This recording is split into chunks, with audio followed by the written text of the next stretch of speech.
Started sir. Yes sir. Okay sir. अच्छा देखो sir, तो अभी आप लोगों को मैं, अच्छा फिर से गुड इवनिंग आप लोगों को। फाइनेंशियल मैनेजमेंट का क्लास है, सबको वापस गुड इवनिंग सर। अच्छा देखो, फाइनेंशियल मैनेजमेंट में ना हम लोग आज बात करेंगे सर कॉस्ट ऑफ इक्विटी में। किस पे बात करेंगे? Cost of equity share capital. ये कॉस्ट ऑफ कैपिटल का ही एक्सटेंडेड पार्ट है। बट एक चीज समझना पड़ेगा सर कि हम लोग इतने दिन से बेसिकली कॉस्ट ऑफ डेब्ट, cost of preference share, cost of term loan, ये सब चीजों में बात की है ना सर। कॉस्ट ऑफ डेब्ट, cost of preference share, cost of term loan, cost of क्या बोलते हैं आपको, बॉन्ड, ठीक है। ये सब चीजों में बेसिकली डेब्ट माने उसके अंदर बॉन्ड वगैरह सब आ जाता है, डिवेंचर्स आ जाते हैं। टर्म लोन माने जो बैंक से लोन लेके बिजनेस करते हैं उसका कॉस्ट कैलकुलेशन करना। मैंने काफी लोगों को बैकअप लिंक भी शेयर कर दिया, अगर बाई चांस किसी का मिस है प्लीज एक बार कवर अप कर लो सर, ठीक है। और कुछ भी डाउट हो पूछ लो सर, ठीक है। काफी इंटरेस्टिंग है बिजनेस रिलेटेड मैटर में, एज वेल एज एग्जाम में तो बहुत इंपॉर्टेंट है। कॉस्ट ऑफ डेब्ट, cost of debenture, cost of term loan, cost of preference shares, ठीक है। लेकिन सर आज और मतलब ये सब बारे में बात नहीं करूंगा। आज का जो डिस्कशन होगा ये रहेगा सर इक्विटी के बारे में। किस चीज के बारे में? इक्विटी के बारे में, ठीक है। Cost of equity. चलो मैं आपको स्क्रीन शेयर करता हूँ और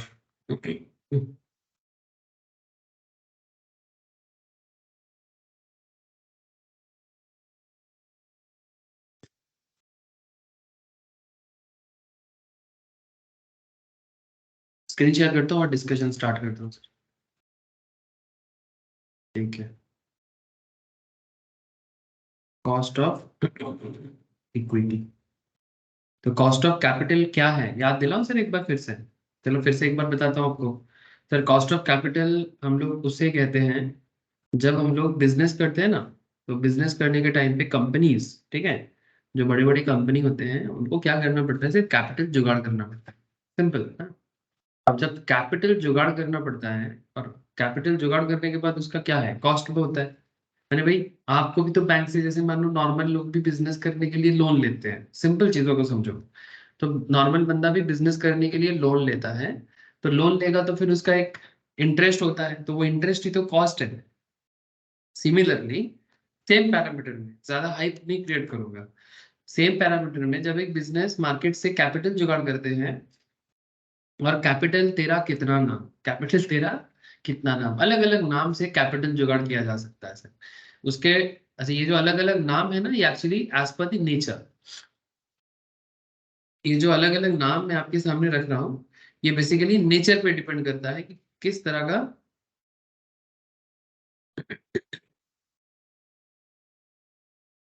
एक मिनट सर, चौथे का क्या प्रॉब्लम हो गया देख लेता हूँ।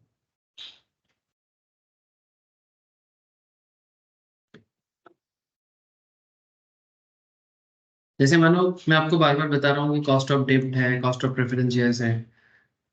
मैं आज आपका मेन डिस्कशन जो रहेगा that is cost of equity में रहेगा। तो चलो डायरेक्ट पॉइंट पे आते हैं, ठीक है। लिखते हुए हम लोग जैसे चर्चा करेंगे उसी तरह से करते हैं। Cost of equity. तो कॉस्ट ऑफ इक्विटी क्या है सर? सर इक्विटी और डेब्ट का फर्क क्या होता है? सर डेब्ट माने लोन होता है, ये अकाउंटेंसी का एकदम बेसिक पार्ट है। जब हम लोग अकाउंटेंसी पढ़ते हैं ना, ये फाइनेंशियल है, ये एफएम है। जब हम लोग बेसिक्स लेवल में अकाउंटेंसी पढ़ते हैं क्लास 11 12 लेवल में, या फिर जैसे मेरे पास जब जो लोग फंडामेंटल्स ऑफ अकाउंट्स का क्लास करते हो, ठीक है, वहां पर भी हम लोग ये चीज बताते हैं अकाउंटिंग इक्वेशन समझाने के टाइम पे। तो अकाउंटिंग इक्वेशंस पे एक डिस्कशन होता है कि asset equals to capital plus liability. ध्यान से बात को सुनना मेरा, ठीक है। अकाउंटिंग इक्वेशंस पे एक डिस्कशन मैं करता हूँ। मैं नहीं, मतलब बेसिकली अकाउंट्स करता है, मैं आप लोगों को पढ़ाने के टाइम पे करता हूँ इसलिए बोल रहा हूँ मैं करता हूँ। तो अकाउंटिंग इक्वेशन में एक कॉन्सेप्ट चलता है sir, asset equals to, asset equals to, क्या चला गया, हाँ, क्या क्या क्या इक्वेशंस होता है सर? एसिड इक्वल्स टू, बोलो आप लोग। एसिड इक्वल्स टू क्या है अकाउंटिंग का?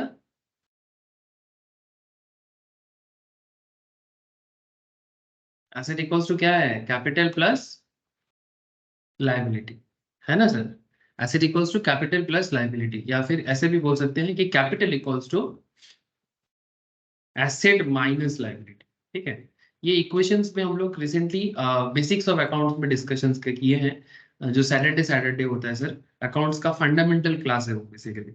जिसको कुछ नहीं पता, जो अकाउंट्स को डिटेल्स में जानना चाहता है, foundation level account, CMA inter inter का बेसिक्स लेवल, सीएस का भी जो बेसिक लेवल अकाउंट्स रहते हैं, पूछते हैं, सभी को पूछते हैं, तो वो वाला क्लास है जो सर एवरी सैटरडे होता है। तो वहां पर मैं ये सब बात करता हूँ। तो सर वहां पर करते हो तो फिर यहाँ पर क्यों चिल्ला रहे हो? नहीं सर, चिल्ला नहीं रहा हूँ, मैं आपको एक इंटरेस्टिंग फैक्ट बताने जा रहा हूँ। वहां पर ये कैपिटल कैपिटल हम लोग चिल्लाते हैं। तो कैपिटल का ना दो कॉन्सेप्ट रहता है। कैपिटल एक होता है सर ओन, और एक होता है लोन। बात को समझना सर, एक होता है ओन कैपिटल और एक होता है loan capital. Sir own capital माने ये जो इक्विटी है ना, इसे ओन कैपिटल कहते हैं। और लोन माने ये जो डेब्ट है ना, ये लोन कैपिटल होता है। ठीक है, तो आपको ये समझना पड़ता है। Sir preference shares basically own में ही आता है, लेकिन उसमें क्या है, लोन का भी थोड़ा कैरेक्टर होता है। ये लास्ट वीक में समझा रहा था, प्रीवियस क्लास में ही बातचीत कर रहा था अभी।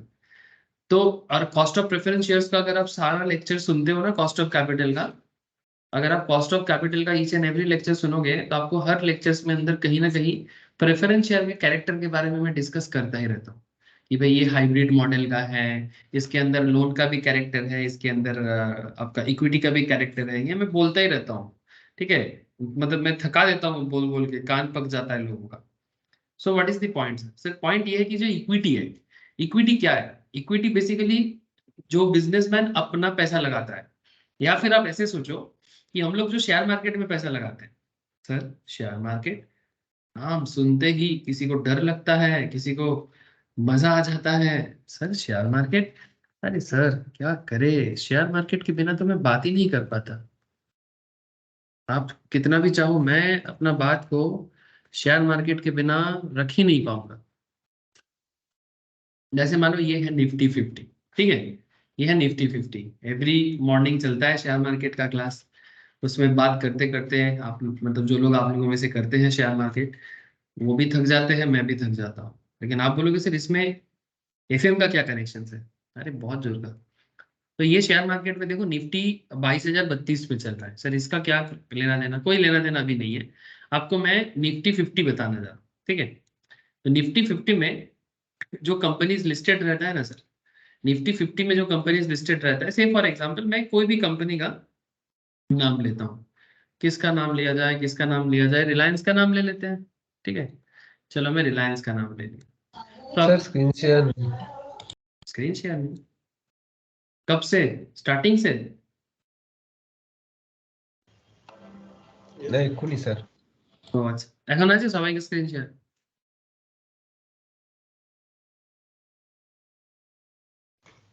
हाँ सर आ गया। ओके सर, देखो, तो मैं जस्ट एक एग्जांपल के लिए ले रहा हूँ कि मानो आप रिलायंस के शेयर में इन्वेस्ट करना चाहते हो। ठीक है, जैसे लास्ट कुछ दिनों से काफी लोग कुछ क्लास डिस्कशंस में, जैसे मानो किसी ने अदानी एंटरप्राइज में पैसा लगाया था। ठीक है, तो जब अदानी एंटरप्राइज में पैसा लगाया था, तो अदानी का शेयर में काफी ग्रोथ मिला है सर। 6 मंथ्स का अगर गैप देखा जाए, तो ये 6 महीने से मैं चिल्ला रहा हूँ, ले लो भाई ले लो। ठीक है, जितना मर्जी ले लो, क्योंकि अदानी जीतने वाला है। जो लोग शेयर मार्केट क्लास करते हैं, तो क्लास देखेगा वापस, उसको पता है कि मैं बार बार बोल रहा था। क्यों? मुझे पता था। अब क्या सुप्रीम कोर्ट का जजमेंट, अब इसमें बीजेपी कांग्रेस का पता नहीं, पर मुझे पता था कि ये इतना भी बड़ा केस बनेगा नहीं। जो भी हो, मतलब फेवर में ही होगा अदानी का। अब थोड़ा बहुत अगर मुश्किल भी है, वो हट दिया जाएगा, उसमें इतना इश्यूज नहीं है। चाहे कांग्रेस वाले कितना भी चिल्ला ले अडानी अडानी करके, क्योंकि ये अभी देश का ग्रोथ का मामला है, इतना भी इशू नहीं करेगा। अच्छा, तो अब मानो कि किसी ने 6 मंथ्स, कितना 6 मंथ्स भी नहीं, दिसंबर के, नवंबर दिसंबर के आसपास में, इवन दिसंबर के लास्ट मंथ में, जब हम लोग बात कर रहे थे स्टॉक मार्केट क्लास में, आप लोगों में से जो लोग करते हैं उनको पता है, उस टाइम पे भी इसका शेयर का दाम चल रहा था 2300 में, 2300। अभी चल रहा है कितना सर? 3000। सर ये 700 टका पर शेयर में ग्रोथ हो गया 1 महीने के अंदर। मैं ज्यादा पुराना बात कर नहीं रहा हूँ, ऐसे तो मैं 6 महीने 1 साल से चिल्ला रहा हूँ। उससे क्या आपको क्या फर्क पड़ता है सर? मेरे चिल्लाने का मैं बात नहीं कर रहा हूँ, मैं बात कर रहा हूँ कि अगर आप लोग 2300 टका में अदानी एंटरप्राइज का शेयर लिए थे और अगर आज 3059 टका चल रहा है, तो मानो कि कोई 100 शेयर में इन्वेस्ट किया था, कोई 1000 शेयर में इन्वेस्ट किया था, किसी के पास 1 लाख शेयर भी हो सकता है, डिपेंडिंग ऑन दी आपके पास कितना कैपिटल है इन्वेस्ट करने के लिए। सर ये जो भी 100 शेयर होल्ड करके रखा है, जो 1000 शेयर होल्ड करके रखा है, आप पूछोगे सर आपके पास कितना है? हाँ मेरे पास है, अदानी का शेयर मेरे पास है, ठीक है। 100 के आसपास ही होगा, थोड़ा कम है मोस्ट प्रोबेबली, देखना पड़ेगा, बट है मेरे पास, काफी दिनों से ही है। तो किसी के पास 100 हो सकते हैं, किसी के पास 1000 हो सकते हैं, किसी के पास लाख हो सकता है ना। क्वेश्चन ये उठता है सर कि जब हम लोग अदानी में इन्वेस्ट कर रहे हैं, हम एक्चुअली क्या ले रहे हैं सर? इक्विटी शेयर ले रहे हैं। मैं यही बात आपको समझाना चाह रहा हूँ, हम अदानी का इक्विटी शेयर ले रहे हैं। अच्छा, इक्विटी शेयर लेने पे क्या होता है सर? जब कोई बंदा अदानी का शेयर में इन्वेस्ट कर रहा है तो वो अदानी का ओनर बन जाता है। सर माने मैं अदानी का मालिक बन गया, हाँ सर, ठीक है, आप अदानी का मालिक बन गए। तो फिर गौतम अदानी क्या करेगा? अंडा छिलेगा? सर गौतम अदानी भी मालिक है, गौतम अदानी भी मालिक है, आप भी मालिक हो। जब एक कंपनी स्टॉक मार्केट में लिस्टेड होता है ना सर, ये देखो, ये गौतम अदानी कौन है? सर अदानी का मालिक का नाम है, फाउंडर का नाम है। सर ये प्रोमोटर है, ध्यान से सुनना बात को मेरा, ये प्रोमोटर है, ये भाई साहब प्रोमोटर है। प्रोमोटर भी इक्विटी शेयर होल्डर है। हाँ सर, प्रोमोटर भी इक्विटी शेयर होल्डर है, yes, promoter is also equity share holder. तो फिर हम आप जैसे लोग, हाँ सर हम लोग भी इक्विटी शेयर होल्डर। सर तो फिर हम भी, अदानी भी मालिक है, हम भी मालिक है, हाँ सर, अदानी भी मालिक है, हम भी मालिक है। जिसके पास भी अदानी का एक शेयर भी है वो कंपनी का मालिक है। कितने का मालिक है? जितना शेयर उसका प्रोपोर्शनेटली होता है उतने का मालिक है। जैसे अदानी का टोटल मार्केट कैपिटल जितना है, टोटल मार्केट कैपिटल के हिसाब से मैं जितना शेयर होल्ड करूंगा मैं उतने का मालिक। आप जितना शेयर होल्ड करोगे प्रोपोर्शनेटली आप उतने का मालिक। अदानी खुद जितना शेयर होल्ड करता है वो उतने का मालिक है। क्योंकि ये पब्लिक लिस्टेड है तो इसके शेयर में काफी लोगों का होल्डिंग होता है, तो वो उतने का मालिक बन जाता है। सर मालिक का in the sense equity share holder, ठीक है। अब इससे सवाल ये उठता है कि तो फिर सर जब कोई कंपनी के शेयर में इन्वेस्ट करता है वो इक्विटी शेयर बन जाता है, यस। कंपनी के लिए क्या है? कंपनी के लिए हमारा पैसा, आपका पैसा कैपिटल का काम करता है, ठीक है। चाहे आप शेयर मार्केट के थ्रू से इन्वेस्ट करो या फिर प्राइवेट प्लेसमेंट के थ्रू से इन्वेस्ट करो, ठीक है, ओपन मार्केट में करो या ब्लॉक डील में करो, there are varieties of concept. मैं ज्यादा डिटेल्स में भी नहीं जाना चाहता, बट इतना आपको समझाना चाहता हूँ कि मार्केट से जब कोई कंपनी शेयर के थ्रू से पैसा उठाते हैं, मार्केट से जब कोई कंपनी शेयर के थ्रू से पैसा उठाते हैं और जो उनमें इन्वेस्ट करते हैं वो बन जाता है इक्विटी शेयर होल्डर, और कंपनी के लिए वही हो जाता है इक्विटी कैपिटल। कंपनी के लिए हो जाता है इक्विटी कैपिटल, ठीक है। अब कंपनी के पास कितना इक्विटी कैपिटल है ये कंपनी के बैलेंस शीट में ही दिखता है। शेयर होल्डर्स इक्विटी बोल के कंपनी का बैलेंस शीट ओपन करोगे तो आपको कंपनी का दिखेगा। जैसे मानो अगर अगर मैं आपको अदानी का ही थोड़ा दिखाने का कोशिश करूं, दिखा दे सकता हूं सर, दिखते हैं यहाँ पर फाइनेंशियल्स में कुछ है कि नहीं। फाइनेंशियल्स में ये देखो सर, ये रेवेन्यू का डिटेल्स है, अगर बैलेंस शीट मिलेगा तो वहां पर आपको मैं बैलेंस शीट में दिखा सकता हूँ। एक सेकेंड, ऐसे टिकट टेप में ज्यादा जल्दी दिख जाता है। देखते हैं यहाँ पर मिलेगा कि नहीं। स्टैंड अलोन बैलेंस शीट, हाँ देख सकते हैं सर आप लोग, देखते पे अच्छे सब भाई। हेलो, दिख रहा है सर? ये देखो मार्च 2023 में अदानी इंटरप्राइज का बैलेंस शीट मुझे एक दिखाई दे रहा है सर। लास्ट लास्ट ईयर का, मतलब 2000 मार्च 2023 जब ईयर एंड हुआ था, उस टाइम पे कंपनी के पास कितना शेयर कैपिटल था, ये टोटल शेयर कैपिटल, उसमें इक्विटी शेयर कैपिटल कितना है ये भी दिखा रहा है, ठीक है। तो ये जो इक्विटी शेयर कैपिटल है ये 114 करोड़, ठीक है, 114 रुपीज इन करोड़, 114 करोड़ का इक्विटी शेयर कैपिटल है। बाकी पुराना रिजर्व का पैसा है और कुल मिला के कंपनी का शेयर होल्डर का फंड है। बाकी इधर लाइबिलिटी साइड में कंपनी का कितना बोरोइंग है, बोरोइंग माने कंपनी का लोन कितना है, ठीक है, ये सब अमाउंट है। तो कुल मिला के कंपनी का टोटल इक्विटी एंड लाइबिलिटी का डिटेल्स दिखता है। ये कंपनी का बैलेंस शीट है। ये सब आप लोगों को अकाउंटेंसी में, कंपनी अकाउंट्स में सीखने को मिलेगा। और मैं आप लोगों को जब फाइनेंशियल मैनेजमेंट या फंडामेंटल एनालिसिस सिखाऊंगा, जैसे अभी फिनेंस पढ़ा रहे हैं, तो जहां जहां मुझे लग रहा है मैं आपको दिखाने का कोशिश कर रहा हूँ कि आप कहाँ आपको ये चीज आप देख सकते हो। ठीक है ना। क्वेश्चन ये उठता है सर, तो फिर फाइनेंस के अंदर हम लोग जो सब्जेक्ट पढ़ रहे हैं इसमें ये इक्विटी शेयर कैपिटल का कॉस्टिंग का क्या खेल है। आई होप आपको मैं कनेक्ट कर पा रहा हूँ सर। ठीक है, ये जो कंपनी के अंदर ये इक्विटी शेयर कैपिटल का जो कॉन्सेप्ट है या कॉस्ट ऑफ इक्विटी कैपिटल का कॉन्सेप्ट है, इसका क्या रोना देना है। हाँ सर, इसी के ऊपर बात करेंगे। चलो मैं इसी में बात करूंगा, और इसके लिए आपको कुछ पॉइंट लिखना होगा। ठीक है, कोशिश कर रहा था थोड़ा सा समझाने का, इमेज देने का, ये क्या क्या सिचुएशंस हो सकता है। अब धीरे धीरे मैं आपको मेन पॉइंट पे लेके आऊंगा। ठीक है, cost of equity share capital. ठीक है, ये भी एक सोर्स ऑफ फाइनेंस है। क्या लिखता है देखो, थ्योरेटिकली अगर जानना है, थ्योरी है what is cost of equity share capital, तो थ्योरी क्या बोलता है, just like any other source of finance, any other source of finance. Finance का क्या मतलब होता है, टाइम वैल्यू ऑफ मनी का पहला क्लास में ही मैं बोलता हूँ, जो लोग अभी तक टीवीएम नहीं किया कर लो सर। ठीक है, पेंडिंग मत रखो, जल्दी जल्दी कर लो। कोई भी डाउट है ऑफलाइन में आ जाओ, ऑनलाइन में जहां जैसे है। अगर बहुत दूर में हो तो ऑनलाइन ऑफलाइन आना पॉसिबल नहीं है, कोई बात नहीं, ऑनलाइन ही पूछ लो। ठीक है, बट हाँ अगर आ सकते हो महीने में एक बार आ जाओ, सामने बैठ के सवाल जवाब करके चले जाओ। ठीक है, बस हाँ बोल के आना है। और ऑफलाइन में जो लोग आसपास में हो, ऑफलाइन क्लास में तो आते ही रहते हो, डाउट क्लियर कर लो। Just like any other source of finance, cost of equity is expectations of equity share holder. Just like any other source of finance, cost of equity is expectations of equity share holders. Equity share holder कौन है मैं आपको समझा दिया, कि आप जब किसी कंपनी के शेयर में पैसा लगाते हो, चाहे वो कंपनी पब्लिक कंपनी हो, चाहे वो कंपनी प्राइवेट कंपनी हो, ठीक है, कोई भी कंपनी हो सकती है, आप अगर उस कंपनी में पैसा लगा रहे हो तो आप बेसिकली इक्विटी शेयर होल्डर होता है। इसीलिए क्या बोला, just like any other source of finance. Finance का मतलब होता है बंगाली में अगर बोलेंगे तो जुगाड़ है, जुगाड़। जुगाड़ समझते हो, हिंदी में भी बोलते हैं जुगाड़। सर आप तो बंगाली लिख दिए, कोई बात नहीं, मैं इंग्लिश लिख दिया, जाओ। ठीक है, जुगाड़, पैसा का जुगाड़। तो cost of equity is what, cost of equity is expectations of equity share holder. Equity share holder जब किसी के बिजनेस में पैसा लगा रहा है तो वो वहां से कितना रिटर्न पा सकता है, उसका एक्सपेक्टेशन है कॉस्ट, कंपनी की तरफ से कॉस्ट है। शेयर होल्डर के लिए मतलब जो इन्वेस्टर्स है उसके लिए क्या है, रिटर्न चाहिए उनको।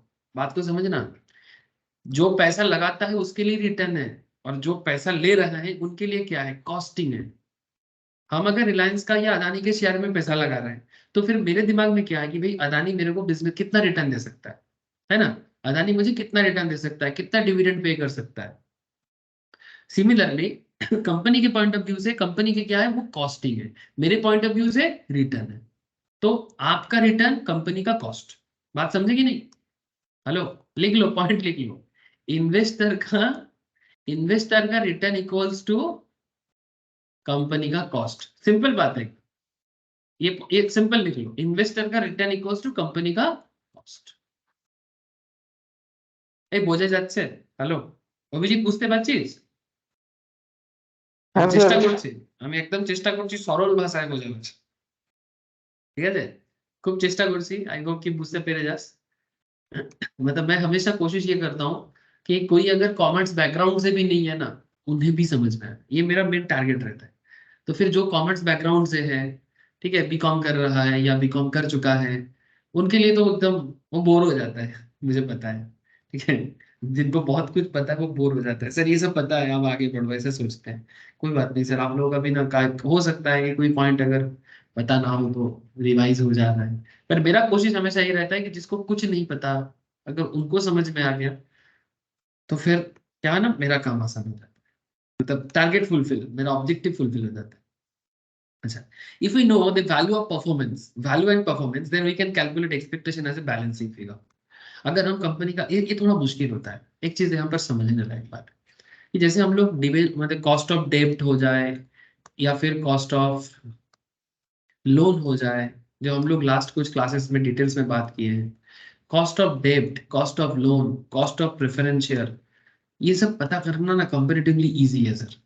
सर बात को समझे, क्यों, क्योंकि ना ये फिक्स्ड होते हैं। क्या होते हैं सर, फिक्स्ड होते हैं। कैसे पता, सर ऑब्वियस बात है ना, आप कहीं पर भी लोन लेने जाओ तो बैंक आपको कितने इंटरेस्ट में लोन देगा वो बता देता है ना। सिमिलरली जब कंपनी मार्केट से लोन लेते हैं या पब्लिक से डेब्ट इशू करके पैसा उठाते हैं, कंपनी बता देता है कि भाई मैं इतना परसेंटेज ऑफ इंटरेस्ट से आपसे पैसा उठाऊंगा। तो जिसको कंपनी के बिजनेस में डेब्ट या बॉन्ड में इन्वेस्ट करना है वो करता है, म्यूचुअल फंड के थ्रू से हो जाता है, डायरेक्ट भी होता है। जैसे आपको मैं डेब्ट, कॉस्ट ऑफ डेब्ट पढ़ाने के टाइम पे कई कितना बार समझाया सर एनएसी का बॉन्ड के बारे में। हाँ, बॉन्ड या डिवेंचर के बारे में कितना बार मैं आप लोगों को दिखाया कि मार्केट में कंपनीज बॉन्ड इशू करता है, फिर उसका एक इंटरेस्ट होता है, जो सब कैलकुलेशंस हम लोग प्रीवियस क्लासेस में बार बार बात की है सर। जैसे देखो ना, national high authority of India, ठीक है, IRFC, Indian railway finance corporation, जब बॉन्ड इशू करते हैं तो वो देखो कूपन रेट बता देता है कि भाई भाई अगर आप मुझे जितना भी 1 लाख रुपया दो, 2 लाख दो, 10 लाख दो, 1 करोड़ दो, मैं मैं आपको 10.15 दूंगा, तो ये फिक्स्ड है ना, ये तो इजी हो गया। लेकिन जब आप किसी कंपनी के शेयर में इन्वेस्ट करते हो, कंपनी आपको बताता है क्या कि मैं, तुम मेरे शेयर में पैसा लगाओ, मैं तुमको इतना रिटर्न दूंगा? कभी सुने हो? ये जो equity market investment subject to market risk बोलते हैं ना, जब भी हम लोग शेयर बाजार में पैसा लगाते हैं, क्या बोलते हैं कि शेयर बाजार निवेश मार्केट जोखिमों के आधार है ना, बोलते हैं ना, ये शेयर बाजार निवेश मार्केट जोखिम के आधार है। सभी दस्तावेजों को, हिंदी में आता है दस्तावेज माने डॉक्यूमेंट्स, ठीक है, संस्कृत वर्ड है, सभी दस्तावेजों को ध्यान से पढ़े। इंग्लिश में बोलते हैं एक, stock market investment is subject to market risk, please read all document, क्या बोलते हैं, please read all scheme related documents carefully, ठीक है। सो पॉइंट यही है कि वहां पर कंपनी आपको क्लियरली नहीं बता सकता कि वो कितना रिटर्न देगा, तो फिर कैलकुलेट करना मुश्किल हो जाता है।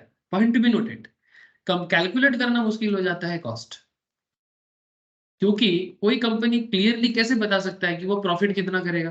Hello, point to be noted sir, आप प्रॉफिट ज्यादा भी कर सकते हो सकता है ना कि किसी दिन ज्यादा कस्टमर आके हैं, ऐसा हो सकता है कि ऑन एन एवरेज बिजनेस चल रहा था, अचानक से बिजनेस में काफी कस्टमर हो गया, है ना।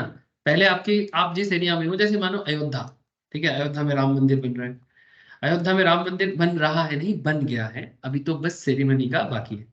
अब क्वेश्चन ये उठता है सर कि अयोध्या का जो इकोनॉमी है, ठीक है, और अयोध्या से रिलेटेड उत्तर प्रदेश का इकोनॉमी कितना ज्यादा चेंज हो जाएगा, आप सोचो सर।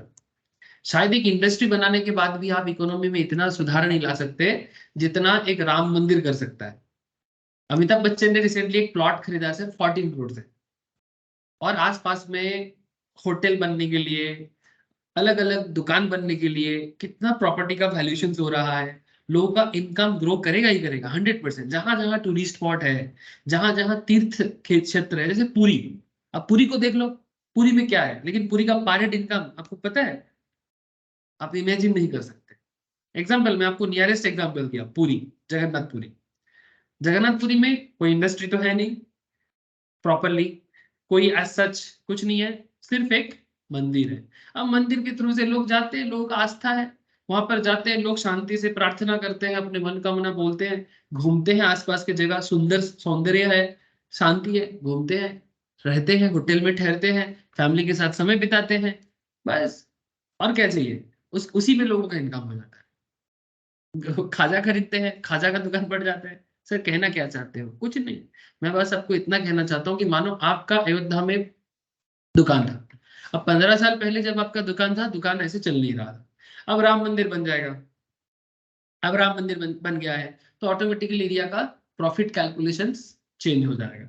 और जैसे ही चेंज हो जाएगा कि आपको क्या पता कि 2015-16 में आप कितना प्रॉफिट करते थे, 2024-25 में आपका प्रॉफिट बढ़ जाएगा, तो आप क्लियरली नहीं बता सकते कि आप कितना प्रॉफिट दे सकते हो, आप कितना कमा सकते हो, क्लियरली बताना मुश्किल है, ज्यादा भी हो सकता है, कम भी हो सकता है।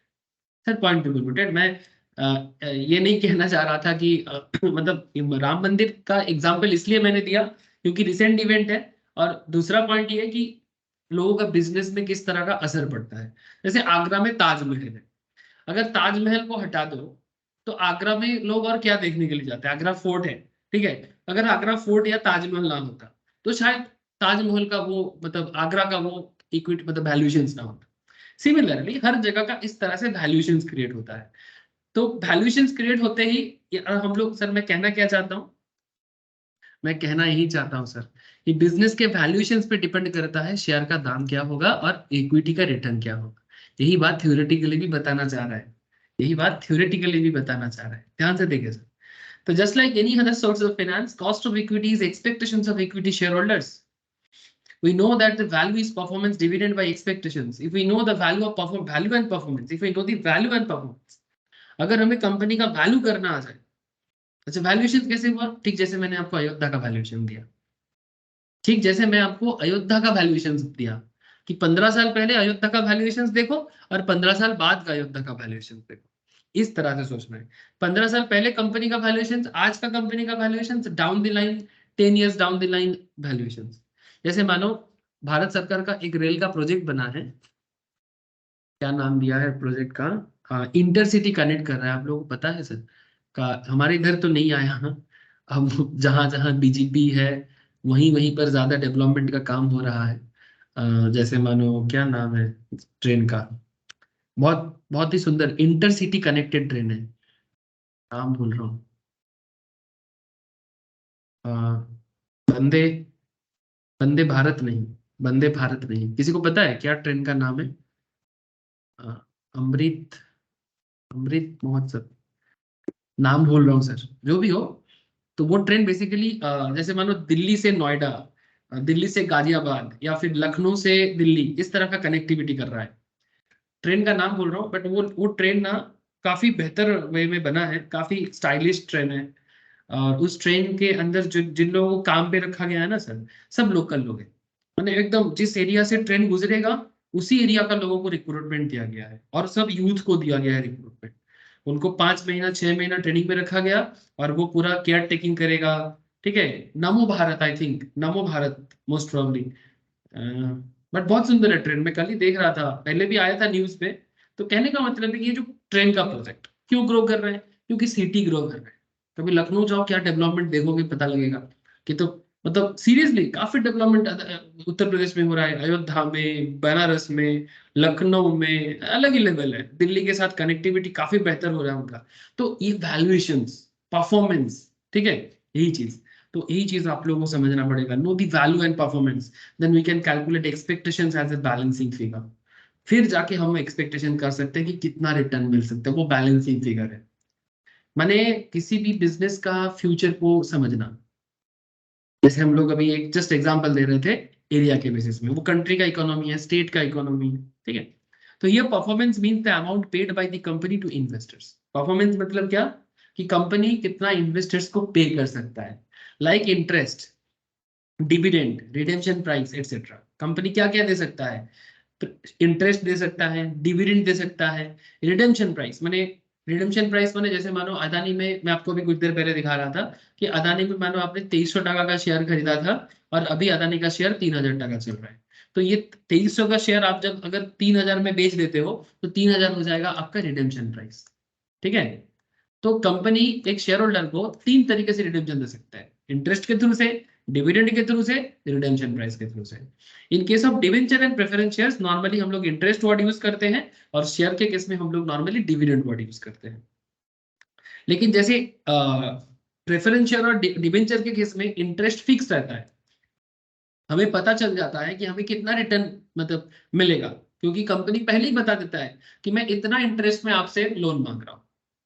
लेकिन डिविडेंड के केस में कंपनी श्योर शॉट कभी नहीं बता सकता, या फिक्स नहीं होता है डिविडेंड। ठीक है, fix, but in case of equity share it is uncertain, ज्यादा भी हो सकता है, कम भी हो सकता है, ना भी हो सकता है। ठीक है सर, बात समझ में आ रहा है? मुझे इतना बताओ सर, मैं आपको थोड़ा प्रैक्टिकल वे में कोशिश किया बताने का, ব্যাপারটা বোঝা যাচ্ছে তো? It's all about performance and valuations. Tell me sir.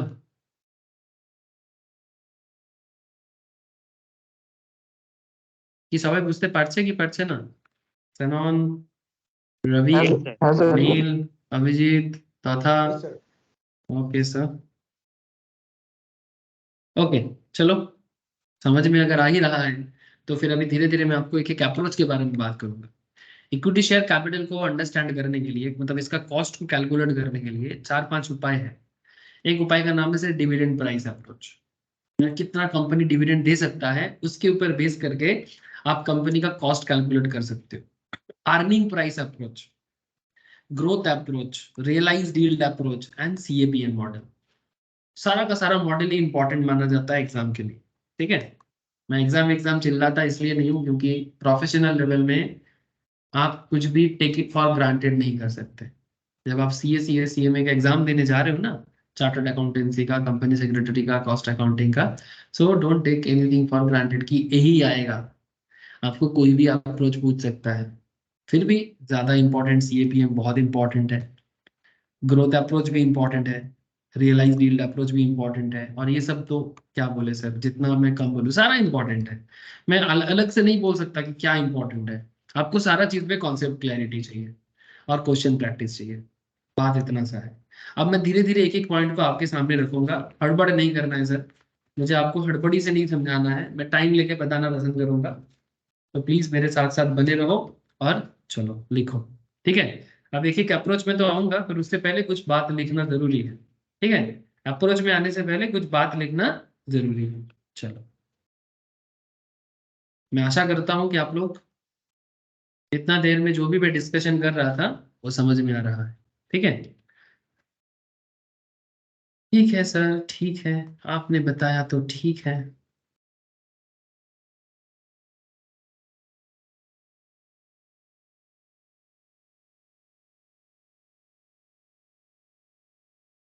Heading कर दीजिएगा sir, cost of equity, cost of equity.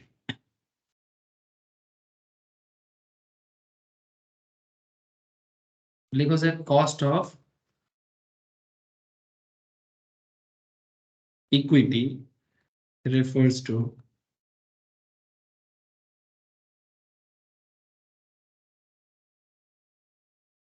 rate of return that a firm must earn on its equity funds, on its equity। Equity fund क्या है समझ गए ना?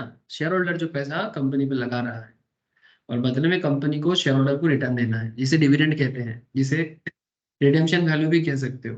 ठीक है। So cost of equity क्या है? Cost of equity refers to that rate of return, rate of return जिसे हम लोग प्यार से क्या कह सकते हैं, के ई, के ई, के नीचे ई लिखना। Cost of equity refers to the rate of return that a firm must earn on its equity funds. ठीक है। इन ऑर्डर टू, एक साथ ही चलना sir, in order to give, in order to give, in order to give to the, to their लिख सकते हो, to their equity shareholder,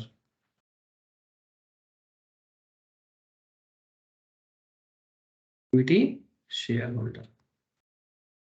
उन्हें शेयर होल्डर को रिटर्न देने के लिए उन्हें जो फंड का कॉस्ट कैलकुलेट करना होता है। ठीक है। In order to give to the equity share holder. ठीक है। इसको हम लोग ना आरई भी बोलते हैं, the rate of required by, the rate of return required by them, the rate of return, the rate of return required bye, rate of return required by them. समझे? सर कितना चाहिए होता है? जो इक्विटी शेयर होल्डर होते हैं उनको कितना चाहिए होता है? सर फिक्स तो वो भी नहीं मांगता, वो जितना ज्यादा हो सकता है, कोई फिक्स रेट नहीं है। लोन का फिक्स रेट हो सकता है, डिवेंचर का फिक्स रेट हो सकता है, प्रेफरेंस शेयर होल्डर का फिक्स रेट हो सकता है, इक्विटी का कोई फिक्स रेट नहीं है। इक्विटी शेयर होल्डर जब पैसा लगाता है ना, वो भी कोई फिक्स रेट पे पैसा नहीं लगाता। फिर भी कुछ कंपनीज का कुछ फिक्स सिस्टम हो सकता है, फिक्स माने वो as per the business, but कोई हार्ड एंड फास्ट रूल नहीं है कि भाई इतना परसेंटेज देना ही पड़ेगा। ऐसा कंपनी भी नहीं बताता और शेयर होल्डर भी नहीं बता सकता। ठीक है। फिर भी यहाँ पर एक हम लोग कैलकुलेट करने के टाइम पे कुछ सोच के बात करते हैं। ठीक है। चलो एजम्पशन कर लेते हैं, लेकिन ऐसा कुछ होना पॉसिबल नहीं है, मैं आपको अभी थ्योरेटिकली भी बता रहा था। तो in order to give to their equity share holder the rate of return required by them माने जितना इक्विटी शेयर होल्डर को चाहिए होता है, जिसे हम लोग प्यार से आरई कह सकते हैं। क्या कह सकते हैं sir? RE, required rate of return. Required rate of return किसका? इन्वेस्टर, जो हम लोग इन्वेस्ट करते हैं ना शेयर मार्केट में, कंपनी में, प्राइवेट कंपनी में। ठीक है। इनके बारे में बात कर रहा हूँ। तो जब भी कोई शेयर होल्डर कंपनी में इन्वेस्ट कर रहा है तो वो कितना रिटर्न मांग रहा है। ठीक है। देयर आर, पैरा चेंज करके लिखो, there are two types of equity.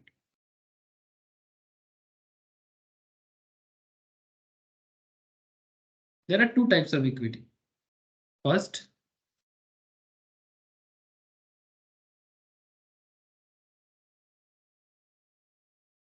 internal equity.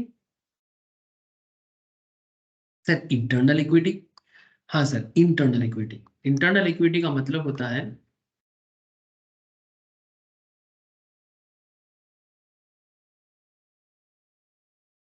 Internal equity का मतलब होता है रिटेन्ड अर्निंग. क्या है सर? लिखो लो सर, लिख लो. रिटेन्ड अर्निंग, ये वर्ड बहुत पॉपुलर वर्ड है. रिटेन अर्निंग माने कंपनी काफी दिनों से बिजनेस कर रहा है और उसके पास पुराना जमा कैपिटल जमा पूंजी है जो उसने प्रॉफिट कर करके बनाया. ठीक है, उसको कंपनी फर्दर अपने बिजनेस में इन्वेस्ट कर सकता है. ठीक है, रिटेन अर्निंग, रिजर्व सरप्लस भी बोलते हैं इसको अकाउंटिंग भाषा में. ठीक है, लेकिन फाइनेंस की भाषा में हम लोग इसको बोलते हैं रिटेन अर्निंग. जो पहले का अर्निंग है इसको रिटेन करके रखा है, बिजनेस में भी वापस चाहे तो लगा सकता है. ठीक है, तो इंटरनल इक्विटी कहते हैं इसको. सर ये इस तरह का पैसे का सुविधा ये होता है कि इसको अगर बिजनेस में लगाए तो कंपनी को ना खर्चा नहीं करना पड़ता, क्योंकि कंपनी के पास पहले से था और उसी को वो लगा रहा है. लेकिन प्रॉब्लम है सर, रिटर्न अर्निंग इतना होता नहीं है सभी के पास. ज्यादातर बिजनेस के पास रिटर्न अर्निंग होता नहीं है. अगर उतना होता तो फिर बाहर से पैसा जुगाड़ करने का जरूरत ही ना होता. ठीक है, क्योंकि बिजनेस करने से पैसा होता है और स्टार्टिंग लेवल में तो बिजनेस के पास उतना पैसा होता ही नहीं है. बिजनेस करके बिजनेस का पैसा बना जाता है. इकोनॉमिक्स में एक वर्ड है सर, बोलते हैं कि मेक मनी फ्रॉम मनी. ठीक है, पैसे से ही पैसा बनता है. सर पैसे से पैसा बनता है, हाँ सर, हर चीज से. पेड़ से ही पेड़ बनता है. हाँ, पेड़ से ही पेड़ बनता है. देखा है कभी? इंसान से ही इंसान बनता है, ह्यूमन से ही ह्यूमन बनता है. वैसे ही पैसे से ही पैसा बनता है. ये हार्डकोर ट्रूथ है, लिख के रख लो, यूनिवर्सल ट्रूथ. ठीक है, पैसे से ही पैसा बनेगा. आपके पास पैसा होगा, उसी पैसे को यूटिलाइज करके ही आप पैसा का ग्रो कर सकते हो. सर टेक्निक सिखा दो. अरे वही तो पढ़ रहे हो आप लोग. चार्टर्ड अकाउंटेंसी क्या सिखाता है? फाइनेंशियल मैनेजमेंट, कॉस्ट अकाउंटिंग का पढ़ाई क्या सिखाता है? ये तो पैसा कमाने वाला पढ़ाई है. जो समझ नहीं पाया फिर वो क्या समझा? कोशिश तो करो. How to make money from money, ये सारा का सारा सब्जेक्ट्स क्या सिखाते हैं? आप लोग अकाउंट्स पढ़ते हो, पैसा का ही हिसाब किताब है. आप लोग फाइनेंस पढ़ रहे हो, पैसा का फंड को यूटिलाइज कहाँ करना है और जुगाड़ कहाँ से करना है, ये फाइनेंस बताते हैं. कॉस्टिंग, कॉस्टिंग क्या सिखाता है? कॉस्टिंग ये सिखाता है कि खर्चा का हिसाब कैसे करें. टैक्सेशन, हम लोग इनकम करते हैं, गवर्नमेंट को टैक्स पैसा चाहिए सारा बात पैसे से ही खत्म, पैसे से शुरू. ठीक है, टैक्सेशन सारा जीएसटी हो जाए, इनकम टैक्स, गवर्नमेंट का पैसा का सोर्स. आप लोग लॉ पढ़ते हो, कंपनी पैसा को इधर उधर ना करे उसको मैनेज करने के लिए लॉ है. पैसा का सही यूटिलाइज करे, जिस पर्पस में है उस पर्पस में पैसा का यूज हो, उसके लिए लॉ है. पैसे से शुरू पैसे पे खत्म. आप लोगों का ये जो chartered accountancy, company secretary, cost accounting, ये सब को जो पढ़ाई है ना, ये पैसा कमाने वाला ही पढ़ाई है. ठीक है, और कोई दूसरा पढ़ाई नहीं है सर. ठीक है, ये कॉमर्स एंड फाइनेंस का पढ़ाई पैसे का ही पढ़ाई है. ठीक है, जो समझा वो जिंदगी बना दिया सर. जो नहीं समझ पाया ना इसका कोर कॉन्सेप्ट को, वो ढूंढता रह गया. ठीक है, वो ढूंढता रह गया कि भाई ठीक है कहाँ मिलेगा कहाँ मिलेगा. बोलते हैं पैसा क्या पेड़ पे उगता है? द क्वेश्चन इज यस, पैसा पेड़ पे उगता है, इसका आंसर यही है. लेकिन सर हम लोगों को तो मिल नहीं रहा है. सर हमें भी नहीं मिल रहा है. लेकिन सर पेड़ बनाना पड़ेगा और फिर उस पेड़ से पैसा निकालना पड़ेगा. जैसे पेड़ लगा के हम लोग पेड़ को बड़ा करते हैं, फिर वहां से फल निकाल के खाते हैं. ठीक है, वैसे ही है, पैसा का पेड़ बनाओ और फिर उसी से फल खाओ. सर कैसे बनाया जाता है? टाइम लगता है. भारत के आदिवासी एरिया में ट्राइबल बेल्ट्स में एक कॉन्सेप्ट है. उस कॉन्सेप्ट को सिर्फ ट्राइबल लोग ही नहीं, नॉर्मल लोग भी यूज करते हैं. जब भी एक बच्चा का जन्म होता है ना, घर में पेड़ लगाया जाता है. जंगल एरिया में अभी भी, क्योंकि मैं ट्राइबल एंड इस बेल्ट में मेरा जन्म है सर, झारखंड एरिया में, तो मुझे पता है वहां पर क्या है कि जब भी घर पे एक बच्चा का जन्म होता है ना, स्पेशली लड़की का जन्म होता है, तो उसके बाद घर पे एक पेड़ लगाया जाता है. नॉर्मली सॉल या सेगुन का पेड़. आजकल ये सब कल्चर खत्म हो गया है बहुत सारा केस में, लोगों को पता ही नहीं है. बट पहले बहुत होता था. घर में बच्चा का जन्म हुआ, घर में एक सॉल का पेड़, सेगुन का पेड़ लगा दिया गया. बच्चा जितना दिन में बड़ा होगा, 20 साल में, 20 साल में वो सेगुन का पेड़ एकदम मजबूत बन जाएगा. फिर इस तरह से हर बच्चे के जन्म पे 4 पेड़, 5 पेड़, 6 पेड़ करके पेड़ लगाया जाता था। तो ये सेगुन का पेड़ का क्या दाम है, टीक वुड का, आपको क्या बताऊं, आपसे गूगल करके देख लो। साल का पेड़ भी काफी महंगा हो जा रहा है दिन में दिन। तो ये पेड़ को बेच के फिर पापा जो है वो बेटी का शादी दिलवा देता था। पुराने जमाने का बात करो। तो आज भी ये कल्चर फॉलो होता है, बहुत लोग करते हैं। समझ रहे हो सर? पेड़ में मतलब बोलते हैं ना, पैसा क्या पेड़ में उगता है? मैं आपको लिख के दे रहा हूं sir, the answer is yes. सच में पैसा पेड़ में उगता है। एग्रीकल्चर को डेवलप करो। एग्रीकल्चर में पैसा नहीं है? रबर का पेड़ से पैसा नहीं है? चाय का पेड़ से पैसा नहीं है? हम लोग जो चावल गेहूं उगाते हैं उसमें पैसा नहीं है, तो फिर किस में पैसा है? आलू उगा के पैसा नहीं मिलता? पेड़ पे ही पैसा उगता है सर। सर ऐसा तो कभी सोचे नहीं। सोच लो, कौन मना करता है? अच्छा, एक हो गया रिटेन अर्निंग, ठीक है। Internal equity, retained earning. Next लिखो। सर आप ना कुछ भी बकते रहते हो, सॉरी सर। अच्छा, since no flotation cost is involved,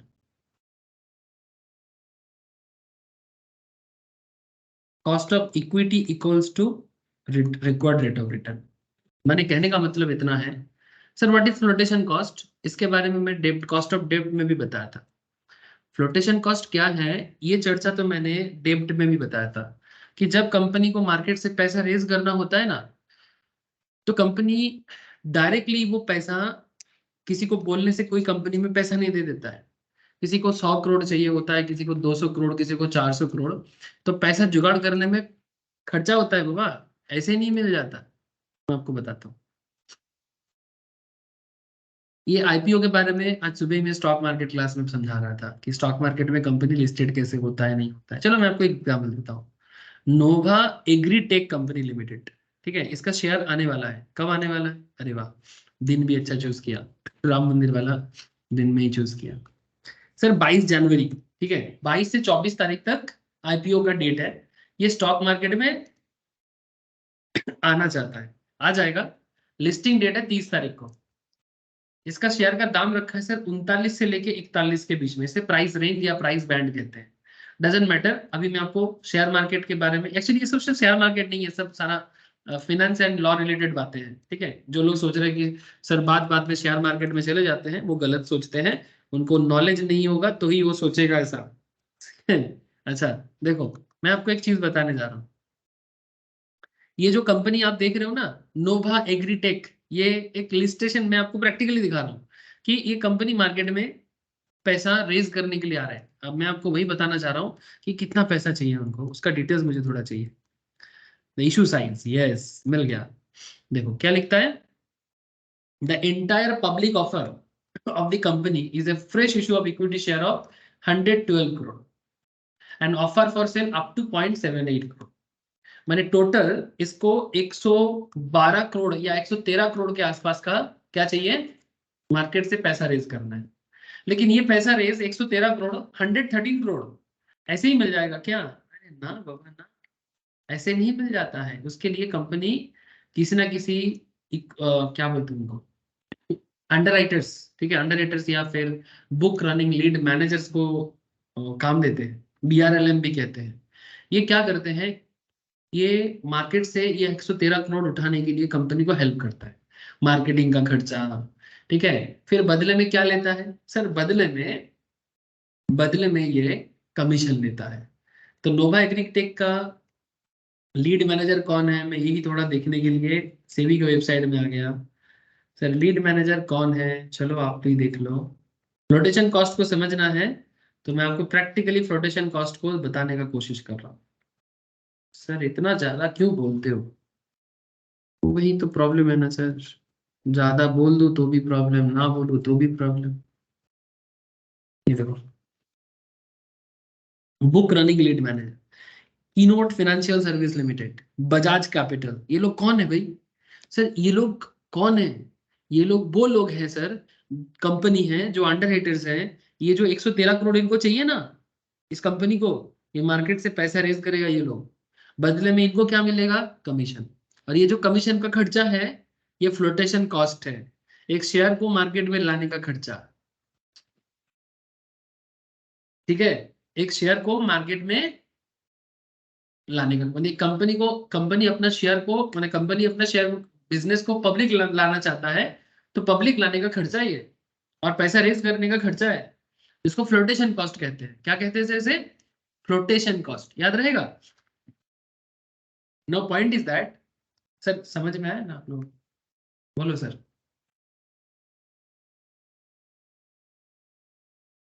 ये डेब्ट में भी मैंने काफी बार समझाया, 2% का खर्चा हो सकता है, 1% का खर्चा हो सकता है ना, 3% का खर्चा हो सकता है, डिपेंड करता है बिजनेस टू बिजनेस।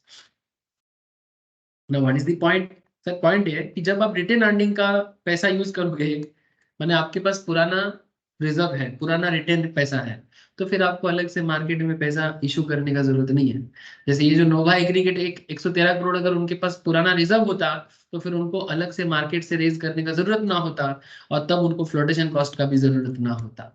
इसीलिए बोला कि इंटरनल इक्विटी या रिटेन अर्निंग में फ्लोटेशन कॉस्ट नहीं होता है। रवि बोलो सर। सरोन, समन्विता, सभी को पूछ रहा हूँ।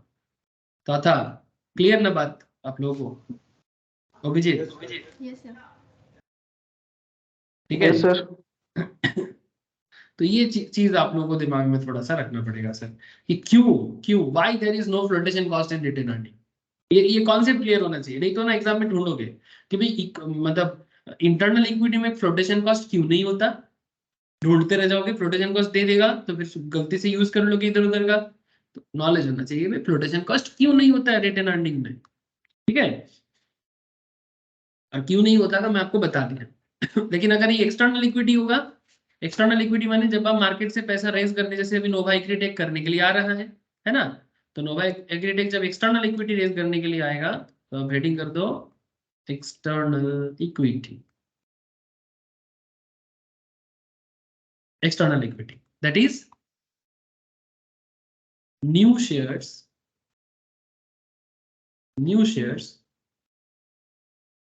issued since flotation cost is involved,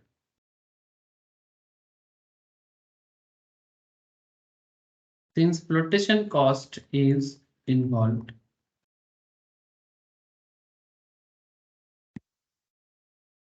cost of equity greater than required rate of return, greater than RE। मैंने कहने का मतलब है जब एक्सटर्नल इक्विटी, जैसे मैंने नोवा एग्रीटेक मार्केट से 113 करोड़ रेज करने के लिए आ रहे हैं, बदले में अंडरराइटर्स है या मार्चेंट बैंकर है जो कंपनी का पैसा रेज करके कंपनी को रीपे करेगा। ठीक है, यानी कंपनी को पैसा उठा के देगा, बदले में कंपनी को कमीशन पे करेगा, तो कंपनी का एक फ्लोट करने का खर्चा लग जाएगा। तो new shares issued since flotation cost is involve, तो इक्विटी का खर्चा रिकॉर्ड रिटर्न से ज्यादा हो जाएगा, रिकॉर्ड रिटर्न से ज्यादा हो जाएगा। तो ऑब्वियस बात है फ्रेश इशू करने में खर्चा है, फ्रेश इशू करने में देयर इज अ कॉस्ट। ठीक है, और यही कॉस्ट एक्चुअली हम लोगों को कैलकुलेट करना है। टू बी मोर स्पेसिफिक अगर मैं बात करूं,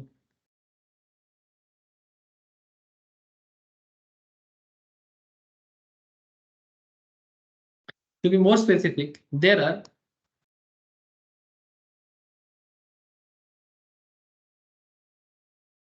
several approaches. There are several approaches of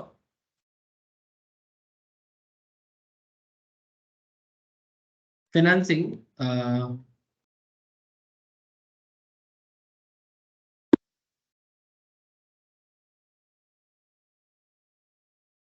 financing ना करके लिखो sir. More specific, there are several approaches of finding। ठीक है, finding लिखो sir, finding out RE as we shall be doing, as we shall be doing। मतलब मैं आपको वही चीज बताने जा रहा हूँ सर, ये जो रिक्वायर्ड रिटर्न है ना, इसको फाइंड आउट करने का बहुत सारा तरीका है, जो आपको मैं कुछ देर पहले थ्योरेटिकली समझा रहा था कि जो जो रिक्वायर्ड रिटर्न है ना वो शेयर होल्डर का है, और कंपनी के लिए वो कॉस्ट है, और ये रिटर्न कैलकुलेट करने का वैराइटीज ऑफ रूल है। तो एक एक रूल के हिसाब से हम लोगों को बताना पड़ेगा, कोई स्पेसिफिक एक पर्टिकुलर सिस्टम नहीं है। देर आर वेराइटीज, 5 तरह का रूल पॉपुलर है जो आप लोगों को पढ़ाया जा रहा है। ठीक है, तो आपको पांचों तरीका समझना पड़ेगा कि रिटर्न कैलकुलेट करने का क्या तरीका है। जो इन्वेस्टर के लिए रिटर्न है, कंपनी के लिए वो कॉस्ट है। ठीक है, इस बात का प्लीज ध्यान रखिएगा। अच्छा सर, ध्यान क्या रखेंगे, पढ़ाएंगे ना? हाँ सर, पढ़ाएंगे ना। अच्छा, और एक बात लिखो sir, in some of the approaches, मतलब 4-5 अप्रोचेस हैं, ये मैं आपको कुछ देर पहले ही समझा रहा था रे बाबा। ये सब अप्रोच है ना, dividend price approach, earning price approach, growth approach, realised yield approach, capital asset pricing model. ठीक है, तो इसमें से जो भी अप्रोच है, इसी के थ्रू से हमें रिक्वायर्ड रिटर्न फाइंड आउट करना है। तो अगर रिक्वायर्ड रिटर्न फाइंड आउट हो जाएगा तो हमें कॉस्ट ऑफ इक्विटी भी मिल जाएगा। तो यही बता रहे हैं sir, in some of the approaches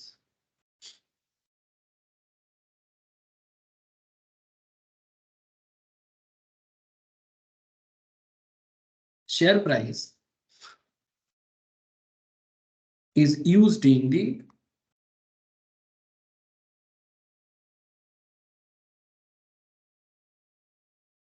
formula. ठीक है, शेयर प्राइस को फॉर्मूला में यूज करेंगे। तो कैसे करेंगे sir? If we used P0 we get R। मैंने अगर हम लोग करंट प्राइस P0 बोल के लिखेंगे तो हमें बदले में रिकॉर्ड रिटर्न मिलेगा। If we used P net we get KE, माने कॉस्ट ऑफ इक्विटी। मैं बस समझाऊंगा सर, ये मैं समझाऊंगा तो आपको क्लैरिटी मिलेगा। इन सम केसेस और इन सम अप्रोचेस लिखो, सबसे बेस्ट है केसेस ना लिख के अब अप्रोच लिखिए। In some approaches, in some approaches share price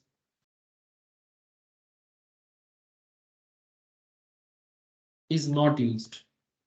कभी कभी तो शेयर का दाम भी मतलब नहीं बताएंगे। तो अगर शेयर प्राइस का ना यूज नहीं करेंगे तो फिर कैलकुलेट कॉस्ट ऑफ इक्विटी कैसे मिलेगा? तब उसका फॉर्मूला नॉर्मली होता है record return divided by 1 - F।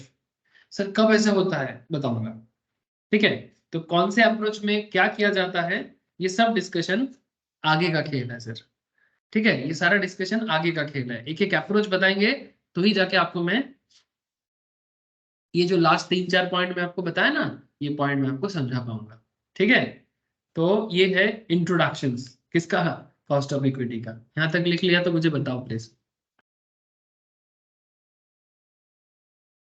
Sir सभी को ही लिख लिया ना जितना मैंने लिखाया? हाँ सर। Yes sir. अब खेल आगे का देखो सर, रास्ता रास्ता अभी धीरे धीरे साफ होगा। धुंधला है ना, फॉग बहुत लग रहा है अभी। अब वो फॉग धीरे धीरे दूर हो जाएगा क्योंकि धूप निकलेगा।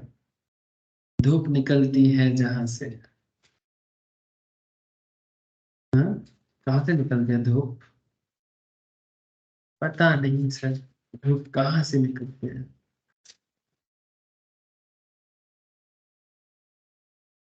अभी मैं धीरे धीरे आपको एक एक अप्रोच बताऊंगा।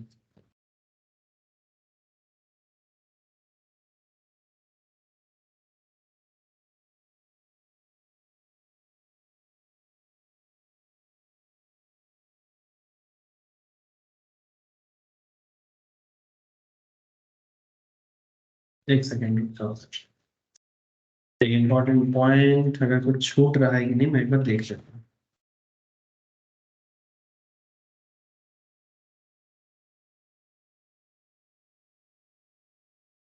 नहीं ठीक है, चलिए कोई बात नहीं, ठीक ही लग रहा है मुझे। अच्छा, ना एक इम्पॉर्टेंट बात लिखाने जा रहा हूँ, हेडिंग करिएगा,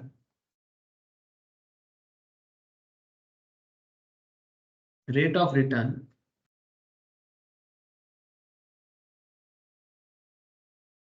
रिक्वायर्ड बाय शेयर होल्डर, बढ़िया है। शेयर होल्डर को कितना पैसा चाहिए? सर शेयर होल्डर को कितना चाहिए? जितना दे तो कम पड़ जाता है। तो इसमें एक फीलर लिख लो। फीलर माने फील क्या कर रहे हो आप, ठीक है। एक शेयर होल्डर को कितना चाहिए? सो लिखिएगा when a firm raise funds, when a firm raise funds by issuing equity share, there is no contractual legal obligations, ठीक है। इसीलिए तो शेयर मार्केट या कंपनी इन्वेस्टमेंट रिस्की है। क्यों? क्योंकि there is no contractual legal obligations, ठीक है। कोई कॉन्ट्रेक्चुअल लीगल ऑब्लिगेशन नहीं रहता है। मैंने सिंपल बात है सर, ये इसका मतलब ये है कि फार्म अपने शेयर होल्डर को कितना पेमेंट करेगा इसका कोई गारंटी नहीं होता है सर। ऐसा है, मैंने रिलायंस में इन्वेस्ट करके, अदानी में इन्वेस्ट करने के बाद वो लोग मेरा पैसा मार भी सकता है? नहीं नहीं नहीं नहीं नहीं, ये पैसा मारने वाला बात नहीं है। ये गलत सोच होता है, लोगों को लगता है पैसा मार लेगा। अरे कहाँ जाएगा पैसा मार के? पैसा नहीं मारेगा। बिजनेस में अगर ग्रोथ नहीं है, सब्जेक्ट टू मार्केट रिस्क वाला बात है, तो आपका पैसा फंस सकता है। सब्जेक्ट टू मार्केट रिस्क के ऊपर पूरा खेल डिपेंड कर रहा है सर। कि अगर मार्केट में बिजनेस अच्छा नहीं करेगा तो आपको रिटर्न नहीं मिलेगा किसी ईयर में। जिस साल रिटर्न मतलब बिजनेस अच्छा चलेगा उस साल रिटर्न मिल जाएगा आपको। समझ रहे हो? ये चीज है। क्योंकि जैसे कोरोना पीरियड में जैसे एक कंपनी है जो काफी अच्छा शेयर में ग्रोथ भी दिया है बैलेंस में, और उसका बिजनेस में लास्ट कुछ सालों में, एक दो सालों में ग्रोथ भी मिला है। लेकिन यही शेयर अगर आप कोरोना पीरियड में देखो तो कितना नीचे गिर गया था। मैं आपको सिंपल से दिखाता हूँ। देखो, ऐसे कोरोना में बहुत कंपनी गिरा था, बट ये कंपनी है जो डिविडेंड भी देता है। कोरोना पीरियड में इसका एक शेयर का दाम 70 टका, 80 टका, इवन 100 के नीचे भी आ गया था किसी किसी केस में। ठीक है, ये देखो 100 के इधर। ठीक है, ये मैं आपको बता रहा हूँ 2020 में। ठीक है, 100 के आसपास चला गया था ये अभी ये देखो 123, 163, 150, 160 के आसपास चला गया था आईटीसी का शेयर। लेकिन कोरोना के बाद जैसे ही बिजनेस धीरे धीरे ठीक होना चालू किया, अब वही शेयर 475 में चल रहा है। तो sir what is the point? Sir point ये है कि ये कंपनी शेयर का ग्रोथ भी अच्छा है, बिजनेस अच्छा है। तो लास्ट अगर आप 3 साल का डेटा देखोगे, अगर मैं यहाँ पर 5 साल का डेटा है तो 5 साल में 62%, और 3 साल में तो ये 200% ग्रोथ दिया है, 200% लास्ट 2 साल में अगर आप देखो। तो what is the point again? तो पॉइंट यही है कि सर कंपनी शेयर में तो ग्रोथ दिया ही है, साथ में कंपनी का डिविडेंड भी देख लो आप। आईटीसी डिविडेंड रेट, ठीक है, मैं आपको दिखाता हूँ डिविडेंड हिस्ट्री। ठीक है, ये हमेशा अच्छा डिविडेंड देता है सर। ठीक है, मतलब रीजनेबल रेट में डिविडेंड देता है। ये देखो, ये फेस वैल्यू में देता है। अब जितना शेयर होल्ड करोगे उसके ऊपर आपको डिविडेंड मिलता है। 2021 में 5 टका डिविडेंड दिया था, 2020 में 10 टका डिविडेंड दिया था, ठीक है, 2019 में 5 टका 75 पैसा पर शेयर में। अगर मैंने किसी के पास अगर कंपनी का 1 लाख शेयर है तो 1 लाख इंटू 5, किसी के पास कंपनी का 1 लाख शेयर है, 10 टका डिविडेंड बने, 1 लाख इंटू 10, उतना का डिविडेंड मिल जाएगा।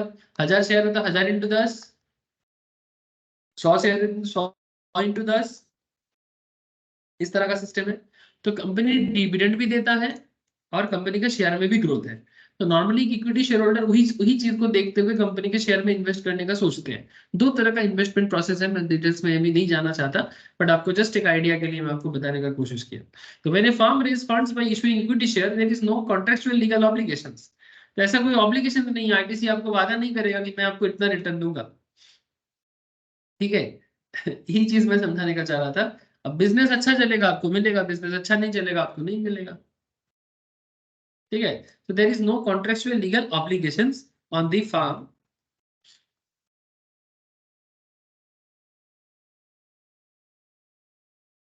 to pay such an amount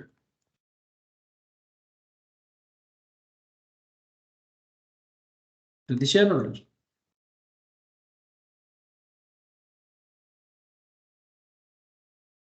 to the shareholder. पहला चेंज करके लिखना however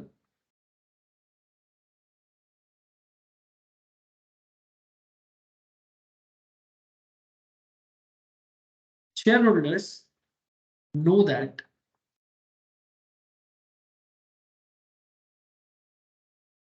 they have residual claim to the earnings of the company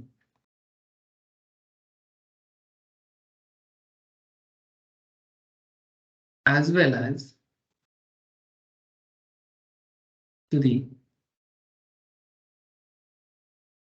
asset of the company. Shareholder know that they have a residual claim. Residual claim माने कि सबको देने के बाद जो मिलता है ना वो इक्विटी का होता है। अगर सब कुछ देने के बाद अगर कंपनी के पास ज्यादा है तो ज्यादा मिलेगा, अगर सब कुछ देने के बाद कंपनी के पास कम है तो कम मिलेगा। सर ये क्या चीज है? हाँ सर यही होता है, यही चीज होता है कंपनी के फाइनेंशियल्स के मैटर में। कंपनी का जो फाइनेंशियल्स मैटर्स है, इक्विटी शेयर होल्डर को लास्ट में जो पड़ा रहेगा वही मिलेगा। ठीक है, ज्यादा पड़ा रहेगा तो ज्यादा मिलेगा, कम पड़ा रहेगा तो कम मिलेगा। ठीक है, मैं आपको ये हमेशा दिखाता रहता हूँ, मैं फिर दिखाता हूँ।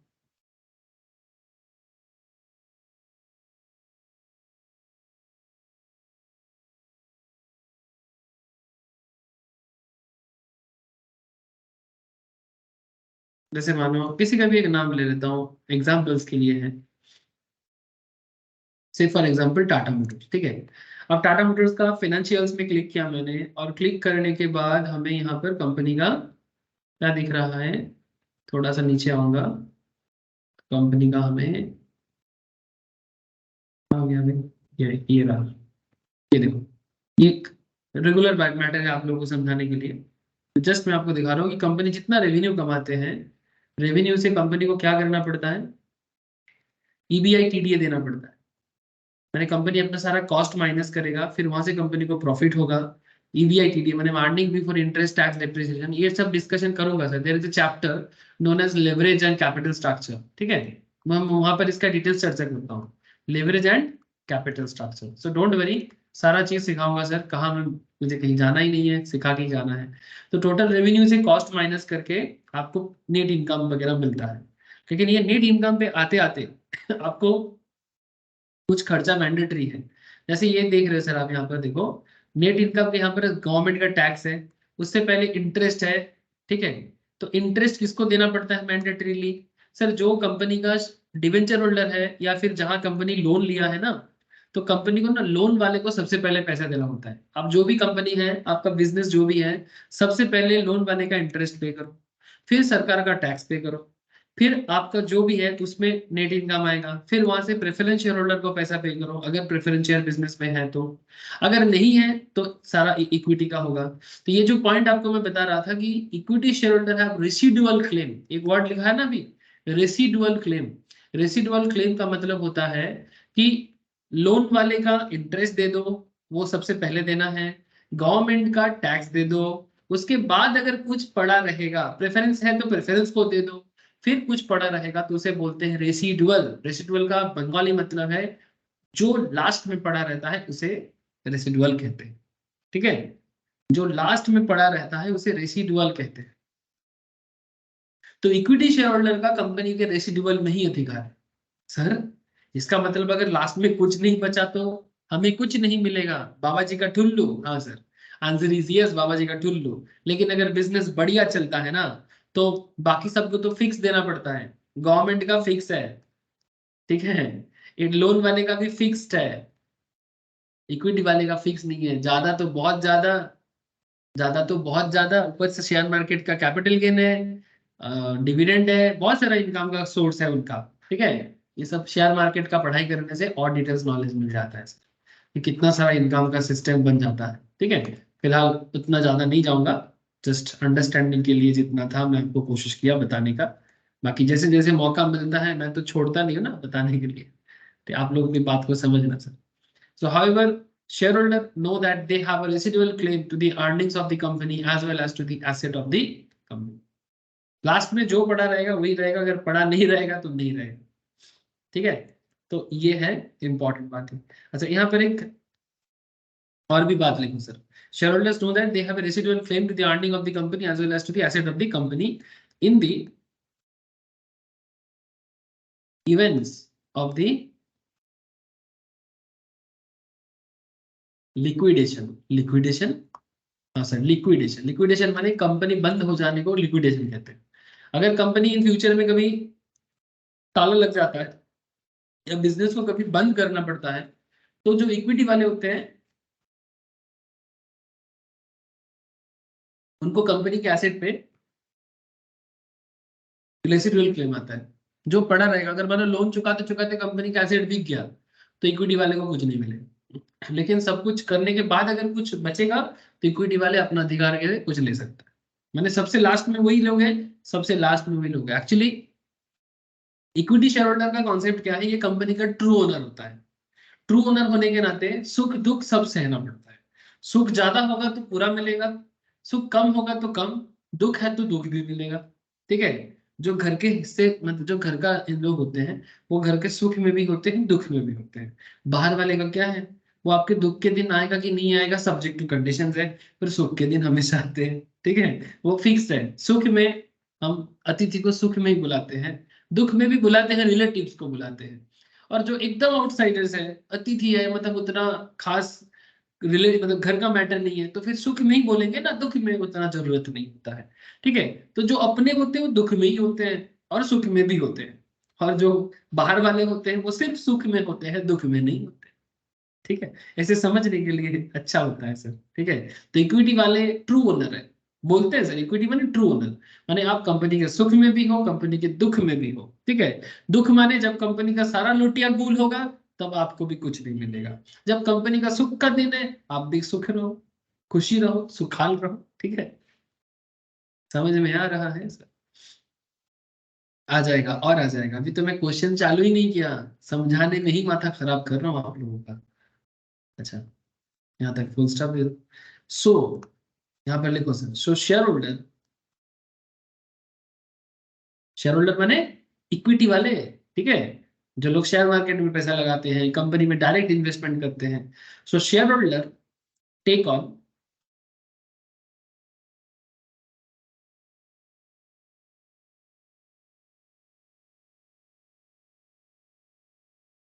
Higher risk as compare to डेब्ट प्रोवाइडर। डेब्ट प्रोवाइडर माने लोन, डेब्ट माने लोन। जो लोन देते हैं उनसे इक्विटी शेयर होल्डर ज्यादा रिस्क लेते हैं, क्योंकि लोन वाले को तो फिक्स्ड है ना, लोन वाले को तो फिक्स्ड है ना सर, लोन वाले को फिक्स्ड है, वो उनको कितना चाहिए वो पहले ही बोल देता है, कंपनी उसी हिसाब से उनसे पैसा लेता है। लेकिन शेयर होल्डर का ऐसा नहीं है। हेंस हेंस the RE मतलब required rate of return for shareholder should be greater than the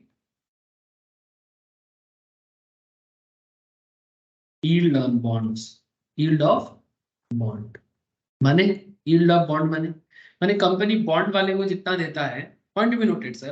company bond में जैसे मैं आपको दिखा रहा था कि IRFC बॉन्ड इशू कर रहा है, national high authority bond issue कर रहा है, हार्डको बॉन्ड इशू कर रहा है, IIHFL कर रहा है। ये लोग जितना इंटरेस्ट मांग रहा है ना सर, मैंने मांग रहा है मैंने आपको देने का वादा कर रहा है कंपनी की तरफ से, इक्विटी शेयर होल्डर जो होते हैं इनसे उनको ज्यादा देना पड़ता है एक्चुअल में। क्यों?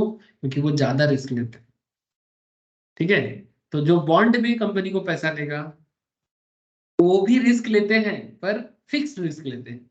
लेकिन जो इक्विटी पे पैसा लगाते हैं कंपनी के लिए, उनको रिटर्न ज्यादा देना पड़ेगा, नहीं तो वो आपको कभी पैसा देगा नहीं। ठीक है, ये बात तो समझ लो सर, ये इंटरनल बातें हैं, समझना पड़ता है। तो यील्ड ऑन बॉन्ड से required rate of return of share holder ज्यादा होता है। ठीक है, आप बैंक की जगह शेयर मार्केट में पैसा क्यों लगाने के लिए आते हो? क्योंकि बैंक आपको फिक्स रेट में इंटरेस्ट देगा, 7%, 7.5%, जोर से जोर एफडी में, है ना?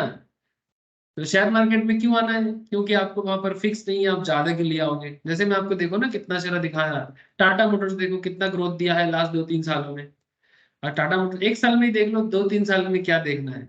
लास्ट एक साल में टाटा मोटर्स 100% ग्रोथ दिया है। कौन सा शेयर बैंक में एफडी करने से मिलेगा आपको? लेकिन समझना पड़ता है सर, ये पकड़ के रखना है, नहीं छोड़ना है, ये समझना पड़ता है। जो बिजनेस समझेगा, जो शेयर मार्केट समझेगा, वो इस तरह का रिटर्न कमा के लेके जाता है। आप लोगों में से काफी लोग हैं जो स्टूडेंट है, 200 में 300 में टाटा मोटर्स लिया था, 100 में लिया था 2020 में, 100 में लिया था। अभी कितना ग्रोथ कर लिया आप देख लो सर, 340%। 340 क्या, उससे भी ज्यादा। 2020 में तो शेयर 70 टका में चल रहा था। मैं क्लास में बात कर रहा था उस टाइम में, पुराना क्लास है तो अभी भी आपको मिलेगा। 70 रुपीज, 80 रुपीज, मैं खुद 100 पे लिया था। ठीक है, तो सोचो कितना रिटर्न दे सकता है आपको मार्केट। तो ये मार्केट रिटर्न जो देगा ये समझना पड़ता है ना। अच्छा, लॉस भी हुआ हुआ है बहुत सारे केस में। अब लॉस का बात ना ही करें तो अच्छा है। ठीक है क्योंकि नेगेटिव बातें अच्छा नहीं होता है। बताता हूँ, ऐसा नहीं कि मैं नेगेटिव बात नहीं बताता, हर चीज बताता हूँ, बट आपको समझाने के लिए जो है वही मैं बता रहा हूँ कि शायद मतलब इक्विटी वाले को रिटर्न हमेशा ज्यादा देना पड़ेगा कंपेयर टू डेब्ट होल्डर। लेकिन कोई फिक्स रिटर्न का कॉन्सेप्ट इसमें है नहीं सर, बात यही है, कोई फिक्स रिटर्न का मैटर नहीं है। तो यील्ड ऑफ बॉन्ड से रिकॉर्ड रेट ऑफ रिटर्न ज्यादा होना चाहिए, इसलिए ग्रेटर देन। ठीक है, shareholder should be greater than, share holder का return should be greater than the yield of bonds. ठीक है, हाउएवर पैरा चेंज करके लिखिएगा sir. However there is an unending debate। Debate, sir debate से डर लगता है? अरे डिबेट से क्या डर लगता है? अगर आपके पास लॉजिक है बात करने का, चिल्लाने से डिबेट नहीं होता, लॉजिक से डिबेट होता है। ठीक है चिल्लाने से थोड़ी डिबेट होगा, डिबेट लॉजिक से होता है। लॉजिकली प्रूव करना होता है, जो भी हो। however there is an unending debate on what required rate of return is from an academic perspective।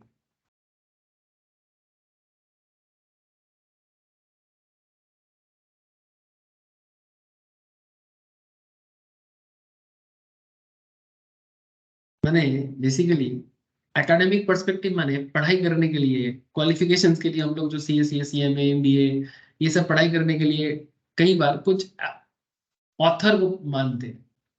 बात को समझे sir, there is an unending debate on what RE is from an academic perspective. ठीक है, from an academic perspective, and we have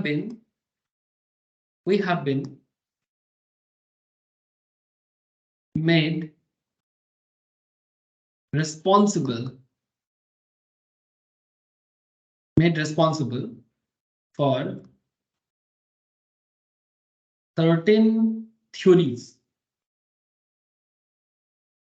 certain theories of getting RE, certain theories of getting।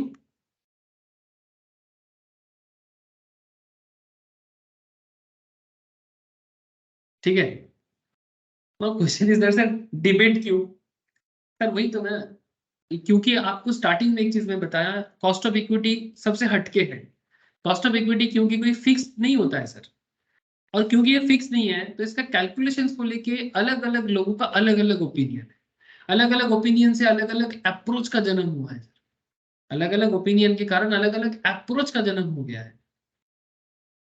तो कौन सही है कौन गलत है ये नेवर एंडिंग डिबेट हो गया है। ठीक है, लेकिन अल्टीमेटली कुछ तो सही है। Yes sir, there is something जो सही होता है। अब कौन सही है इसको लेके डिबेट होता है, लेकिन एक चीज होता है जो सही होता है, हर कोई सही नहीं होता। सर क्या बात करूं? यस, बात को समझा करो। ठीक है, ये समझने वाला बात है, ये मैं समझा नहीं पाऊंगा शायद। ठीक है, मैं बोल रहा हूं कि हर कोई सही नहीं हो सकता, कुछ तो है जो सही है, माने यूनिवर्सल ट्रुथ कुछ तो होता है। जैसे मैं आपको एक चीज बताता हूँ कि जब आज ये दुनिया मॉडर्न वर्ल्ड में है, साइंटिफिक बताते हैं हम लोग कि हम लोग साइंटिफिक दुनिया में बास कर रहे हैं, मतलब समय है अभी, साइंटिफिक मॉडर्न वर्ल्ड है। तो आज से 500 साल पहले आप लोग इतिहास में पढ़े होंगे, इतिहास में ये लिखा गया है अलग अलग जगह में कि दुनिया गोल है कि नहीं है, इसको लेके काफी डिबेट था 300-400 साल पहले, इवन यूरोपियन वर्ल्ड में भी।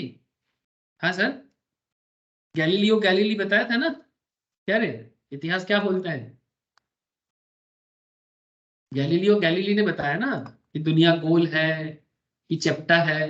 और गैलीलियो गैलीली ने क्या क्या प्रूव किया था? 1445 का बात कर रहा हूँ, जब गैलीलियो गैलीली ने ये प्रूव किया था कि अर्थ, सन फिक्स्ड है, ये सन है, सूरज फिक्स है, और उसके चारों तरफ दुनिया ऐसे ऐसे करके उसको ऑर्बिट कर रहा है अपने कक्ष के ऊपर बेस करके, मतलब वो खुद भी अपने कक्ष में घूम रहा है, ऑर्बिट कर रहा है, और उसके साथ साथ 365 दिन में सूरज को भी एक बार चक्कर काटता है। उससे पहले लोग क्या बोलता था? उससे पहले लोग बोलता था कि नहीं, सूरज घूमता है, दुनिया फिक्स है। हाँ सर, उससे पहले कुछ थ्योरी बोलता था कि नहीं, सूरज घूमता है, दुनिया फिक्स है। कुछ लोग माने, कुछ theory in the sense sir, Indian theory नहीं है, भारत का थ्योरी काफी पुराना है और साइंटिफिक है। जैसे दुनिया गोल है कि चपटा है, इसको लेके बहुत सारा अलग अलग पुराने धर्म ग्रंथ में काफी डिबेट है। ठीक है, मैं किसी पर्टिकुलर धर्म ग्रंथ का नाम लेके किसी को इमोशनली नहीं बोल, मतलब किसी के इमोशंस को लेके बात नहीं करूंगा, but there are lots of spirituals किताब जो पुराने जमाने में लोग पढ़ता था, आज भी पढ़ते हैं। और लोग नॉर्मली क्या करते हैं ना, स्पिरिचुअल किताब को लोगों के ऊपर थोप देता है कि भाई यही इसमें जो लिखा है मानना पड़ेगा। ठीक है, ऐसा नहीं है, समय के साथ साथ चीजें चेंज होते हैं। मैं आपको भारत का बात करता हूँ, हमारे देश में, इंडिया में, सब्जेक्ट का नाम ज्योग्राफी नहीं था, क्या नाम था? भूगोल। ठीक है, मैं आपको इंटरेस्टिंग चीज बताता हूँ, भूगोल, इसमें इसको मैं बंगाली में लिखा। ठीक है, अब भू का मतलब क्या है? भू का मतलब होता है पृथ्वी, संस्कृत में, और गोल मतलब होता है जो गोल है। ठीक है, तो दुनिया गोल है, ये हमारे सब्जेक्ट के नाम के अंदर ही छुपा हुआ है। और ये वर्ड आज का नहीं है, 5,000 साल 10,000 साल पुराना किताब ओपन करके देख लो, आपको भूगोल का नाम भूगोल ही मिलेगा। ठीक है, what is the main concept? Concept ये कि दुनिया गोल है, हमें बहुत पहले से पता है। इसीलिए भारत का जो कैलेंडर है, जो आज भी लोग हमारे घर में, माँ दीदी लोग, पुराने दादा मतलब नाना नानी लोग ना, अभी भी ना, किस दिन पूर्णिमा है और किस दिन अमावस्या है, इसके लिए नासा का न्यूज का वेट नहीं करना पड़ता है, वो पांजी खोल के देख लेता है। और वो पांजी नासा ने नहीं बनाया, वो काफी पुराना है। पूर्णिमा अमावस्या का तिथि सब पता है, एकादशी कब है। आजकल नासा बोलते हैं कि इतने बजे ज्वार आएगा, इतना बजे भाटा आएगा। ज्वार भाटा होता है ना, समुद्र में पानी चला जाता है, पानी ज्यादा आता है। ठीक है, मतलब वेव का हाइट बढ़ जाता है, वेव कम होता है, low wave, high wave, high tide low tide बोलते हैं उसको इंग्लिश में। तो ये पुराने नासा आजकल बताते हैं, आजकल भारत का भी रिसर्च सेंटर है, वो बताते हैं। लेकिन भारत, पुराने जो भारत का मैथमेटिक्स है, वो आज से 500 साल पहले, 1,000 साल पहले ये सब बता दिया था। So my question is that कि सही तो कुछ तो सही है सर। ठीक है, सही एक होता है, लेकिन हाँ डिबेट चलेगा, डिबेट चलेगा। जैसे इस केस में कौन सही है सर? इस केस में भी मार्केट सही होता है। ठीक है, मार्केट अपना अप्रोच खुद ही बना लेता है टाइम टू टाइम। ठीक है, अब इसको लेके डिबेट चलेगा, मैं आपको ये नहीं बोल सकता कि ये अप्रोच बेस्ड है, कि ये अप्रोच बेस्ड है, कि ये अप्रोच बेस्ड है, कि ये अप्रोच बेस्ड है, या कि ये अप्रोच। हाँ, आपको खुद ही लगेगा कि सर ये ज्यादा साइंटिफिक लग रहा है। ठीक है, वो टाइम टू टाइम आपको पता लगेगा। ठीक है, तो इट्स टेक टाइम। इसीलिए जब तक जानो नहीं ना, तब तक कंक्लूजन में बताओ, ढूंढते रहो। ठीक है, सीकर्स, जो सच ढूंढता है, ढूंढो। कहाँ ढूंढोगे पता नहीं, ढूंढते, जिंदगी का काम है ढूंढना।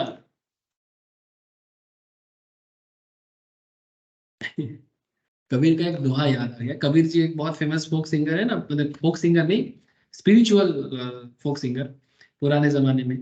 अ, तो कबीर के दोहे बोल के बहुत पूरा फेमस है, तो उसका एक गाना है, लाइन है, बोलते हैं कि मोको कहाँ ढूंढे रे बंदे, मैं तो तेरे पास रे। ठीक है, यानी मोको मैंने भगवान को कहाँ ढूंढ रहे हो, तो तुम्हारे अंदर ही है। यही चीज वो गाने में बोल रहे हैं।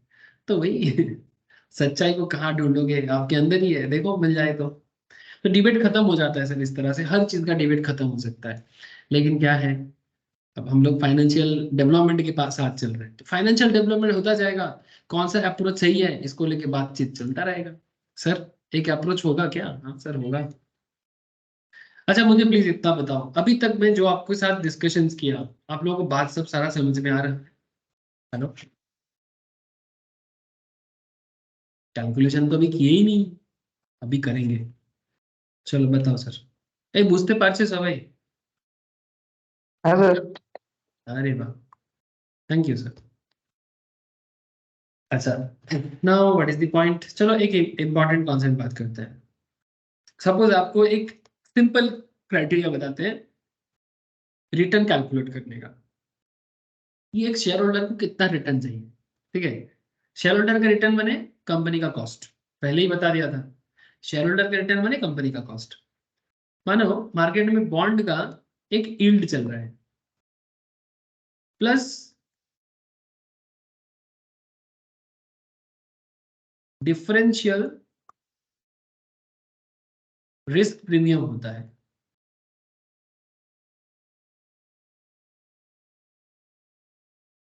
डिफरेंशियल रिस्क प्रीमियम होता है, bond yield plus differential risk premium. Sir bond yield क्या है और रिस्क प्रीमियम क्या है? ये एक अप्रोच है, ये जो आपको मैं बता रहा हूँ अभी, ये अप्रोच है। जैसे मानो कि एग्जांपल दे रहा हूं मैं आपको,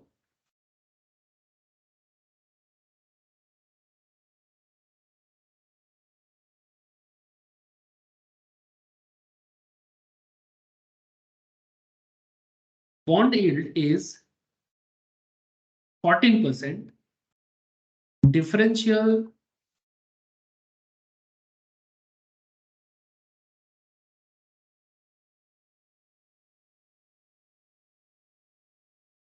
risk premium is 3%. Therefore, RE, माने record rate of return for shareholder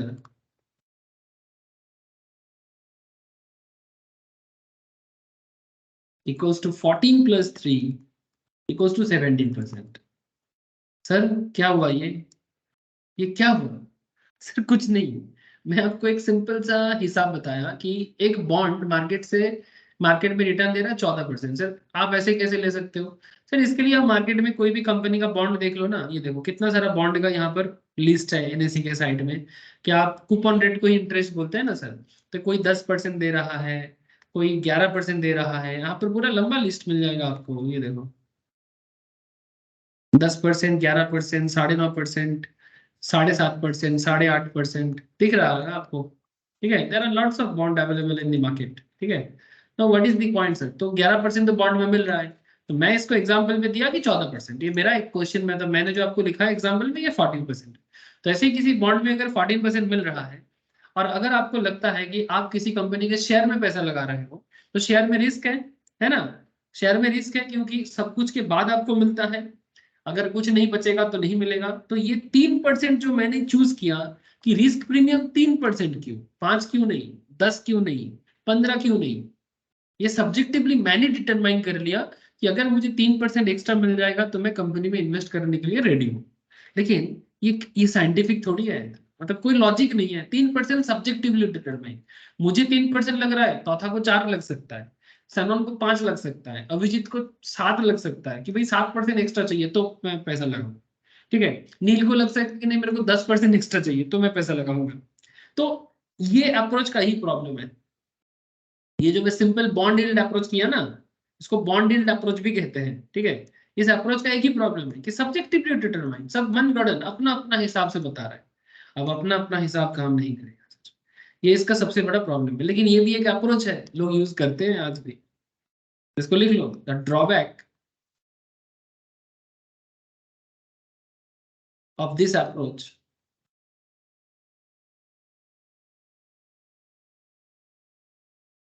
is that differential risk premium is subjectively determined. Is subjectively determined. Subjectively determine किया ना, मन मर्जी। मुझे लगा 3%, अभी किसी और को 4% लग सकता है। तो ये अप्रोच इसलिए इतना प्रॉपर नहीं है, पर अप्रोच है। प्रॉपर नहीं है पर क्या करें, अप्रोच है। अप्रोच बोलना चाहिए, इसलिए मैं बोला आपको कि रिटर्न कैलकुलेट करने का मैंने शेयर होल्डर की तरफ से जो रिटर्न है, कंपनी की तरफ से वो कॉस्ट है। मैंने अगर शेयर होल्डर को 17% चाहिए होगा तो कंपनी के लिए वो कॉस्ट हो जाएगा। मैंने अगर कंपनी में कोई शेयर होल्डर 100 रुपये इन्वेस्ट करता है तो 17 टका उसको रिटर्न चाहिए एनुअली। ठीक है। अब ये 17 होगा कि 16 होगा कि 15 होगा वो तो समय बताएगा, लेकिन इसका कोई प्रॉपर रूल नहीं है। लेकिन ये एक अप्रोच है कि अगर मार्केट में बॉन्ड 14% है, भाई अगर बॉन्ड 14% दे रहा है फिक्स में, तो हम आपको क्यों दे फालतू में रिस्क उठा के 10% के लिए। अगर बैंक में आपको बैठे बैठे 7% 8% मिल जाता है, तो किसी शेयर में इन्वेस्ट करके अगर आपको 7% 8% रिटर्न मिल रहा है तो क्या मतलब है शेयर में इन्वेस्ट करने का। अपना प्यारा पैसा बैंक में रख के कमा लेते हैं, शेयर में इन्वेस्ट करके 7% कमा के क्या फायदा। बात को समझे। ठीक है। इस तरह का सोच रखना पड़ता है। हाँ, शेयर मार्केट का पढ़ाई करने से नॉलेज में ऑब्वियसली एनहांसमेंट आ जाता है, ये तो हमेशा बताता हूँ मैं। तो ये सभी काफी प्रैक्टिकल कॉन्सेप्ट है। जितना प्रैक्टिकली अपने आप को कनेक्ट करोगे, उतना देखना आपका नॉलेज ग्रो करेगा। क्योंकि बार बार शेयर मार्केट का बात आएगा सर, हर सब्जेक्ट में आएगा, आएगा ही आएगा। एक there is a concept realised yield approach. क्या कॉन्सेप्ट है? Realised yield approach, this one. ठीक है, this one realised yield approach. Now what is this realised yield approach? चलो मैं बताता हूँ। यील्ड का क्या मतलब होता है? यील्ड माने उत्पाद क्षमता, बांग्लाते वाले उत्पादन क्षमता। ठीक है, यील्ड, यील्डिंग पावर। ठीक है, yield that is return on A stock for a year. माने एक शेयर एक साल में कितना रिटर्न जनरेट कर सकता है। Yield that is return on A stock for a year, return on A stock for a year. इसका फॉर्मूला है सर एक, डिविडेंड कंपनी कितना दे रहा है प्लस शेयर का दाम कितना बदल रहा है, इससे डिवाइड करो सर। शेयर का स्टार्टिंग में क्या दाम था, बिगिनिंग प्राइस, फिर आप उसे इंटू 100 करो। इसको फॉर्मूला वाइज लिखो, ऐसे लिख सकते हो D1 for dividend plus P1 minus P0, माने प्राइस का चेंजेस कितना है, पहले दाम क्या था अभी दाम क्या हुआ है, डिवाइडेड बाई P0 माने बिगिनिंग प्राइस, P1 माने अभी का प्राइस क्या चल रहा है, इंटू 100। ठीक है, ये रियलाइज्ड यील्ड अप्रोच का कॉन्सेप्ट बता रहा हूँ। अब एक एग्जांपल करोगे तो क्लैरिटी मिल जाएगा। तो फटाफट कैलकुलेट करो सर। एक क्वेश्चन है sir, we calculate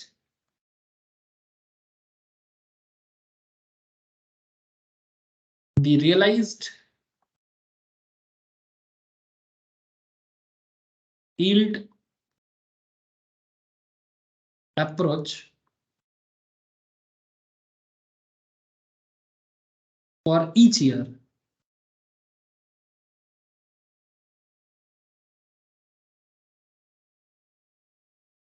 in the past and take its advantage. Take its advantage. ठीक है, तो एक एग्जांपल करो। एक एग्जांपल फटाफट ड्रॉ करो, आपको भी समझ में आएगा। Consider the following details. Following details, consider the following details. Sir क्या डिटेल्स बोलोगे? अरे कुछ नहीं है बाबा, देखो एक कॉलम बनाओ सर, 3 कॉलम बनाओ। ईयर का कॉलम,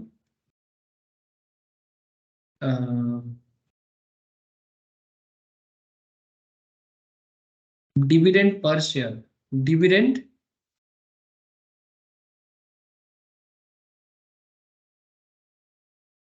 पर शेयर फॉर द ईयर,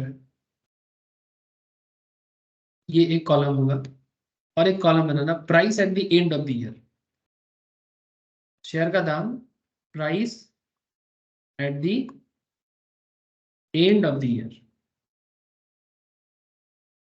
ठीक है, 3 कॉलम होगा।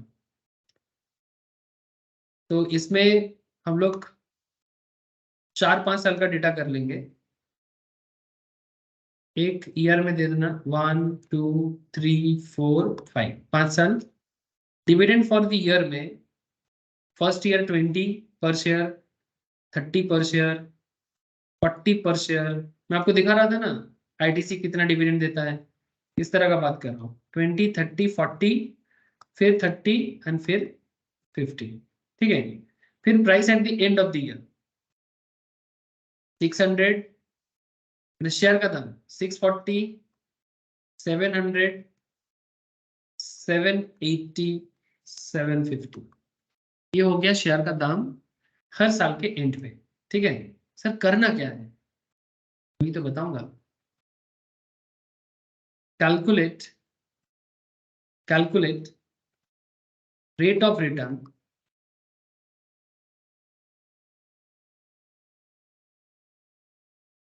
Required by share holder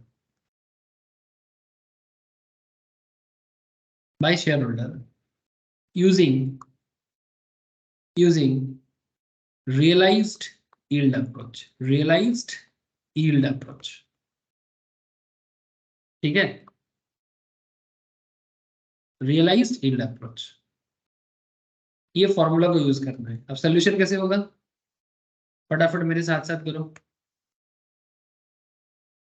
return for a year, return for a year क्या करना है, फॉर्मूला क्या है, D1 plus P1 minus P0, है ना। P1 माइनस P0 मैंने चेंज, ठीक है, डिवाइड करना है बिगिनिंग प्राइस को, इसको ब्रैकेट में ना भी रखने से चलेगा, P1 माइनस P0 करने से चेंज मिल जाएगा। फिर बिगिनिंग प्राइस चाहिए हमें, तो P0 लिख देंगे, इंटू 100 कर देंगे, ठीक है। अच्छा, पॉइंट एक पॉइंट है सर, ये जो फर्स्ट ईयर का डेटा है ये वाला, फर्स्ट ईयर में डिविडेंड 20% है और शेयर का दाम 600 है। ठीक है, लेकिन इसको कंपेयर करने के लिए हमें पुराना कोई चेंज तो नहीं मिलेगा। हेलो, यानी फर्स्ट ईयर का डेटा के लिए तो अभी कुछ नहीं है, मतलब अगर मुझे फर्स्ट ईयर में कैलकुलेशन करना है तो we don't have any other date, तो हमें कैलकुलेशन करने के लिए सेकेंड ईयर से मुझे एक्चुअली करने को मिलेगा। बात समझ में आ रहा है, नहीं आया ना, समझ में आ जाएगा, लिख लो पहले, लिख लो, समझ में आ जाएगा। बस इतना सा लिख लो, return for the first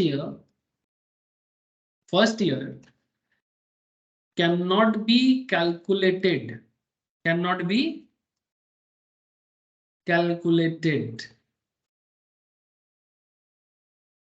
as we do not know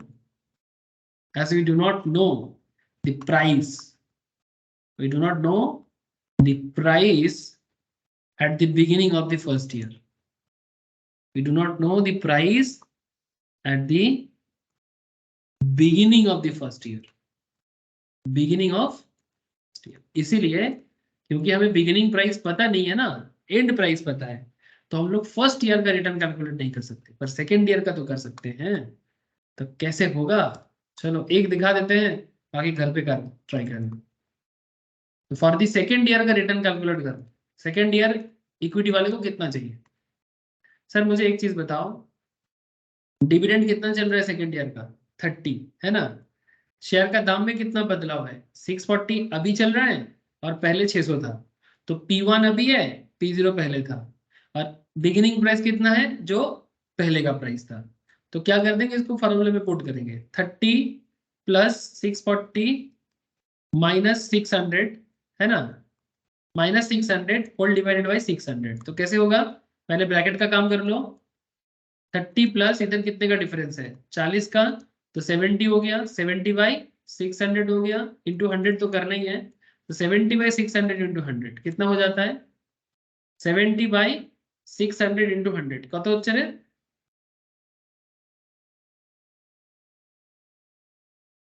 calculator low sir. 11.66 70 by 600 into 100 11.67 आया ना सर? हेलो हाँ सर।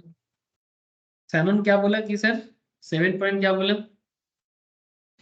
11.66 है। 11.66, वेरी गुड, ठीक है। 11.67%, तो ये क्या है? यही 11.67 सेकेंड ईयर का रिक्वायर्ड रिटर्न है शेयर होल्डर का, और कंपनी के लिए ये कॉस्ट ऑफ इक्विटी बन जाएगा। यानी शेयर होल्डर का रिटर्न हो जाएगा और कंपनी के लिए इक्विटी बन जाएगा। या अगर सेकेंड ईयर का है तो इस तरह से होमवर्क रहेगा। थर्ड ईयर का कैलकुलेट करना, फोर्थ ईयर का कैलकुलेट करना, और फिफ्थ ईयर का भी कैलकुलेट करना, ठीक है। अच्छा, ये तीनों ईयर कैलकुलेट करने के बाद ध्यान से सुनना सर, ये क्वेश्चन का आंसर कंप्लीट तभी होगा, ये तीनों ईयर कैलकुलेट करने के बाद सेकेंड, थर्ड, फोर्थ, फिफ्थ, फिर आपको क्या करना है? लास्ट में मैं आपको क्या लिखा था?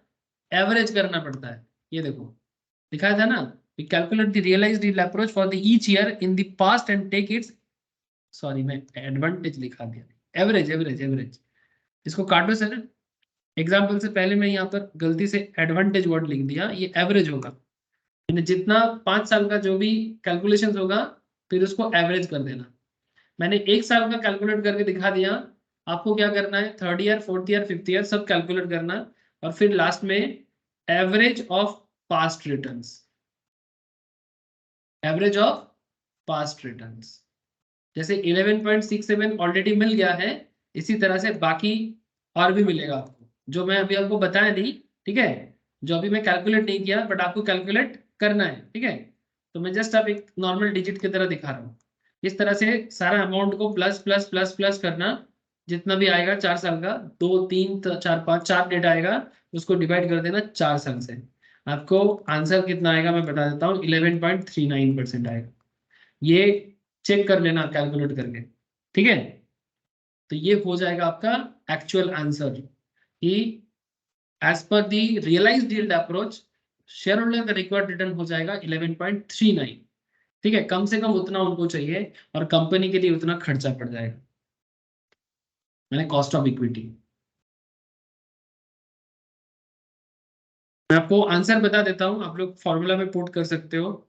थर्ड ईयर का आ जाएगा 40 plus 700 minus 640 divided by 640 into 100।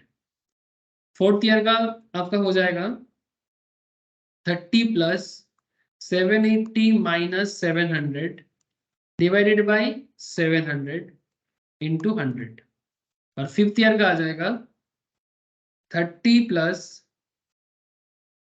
नहीं 30 नहीं 50 plus 750 minus 780 divided by 780 into 100।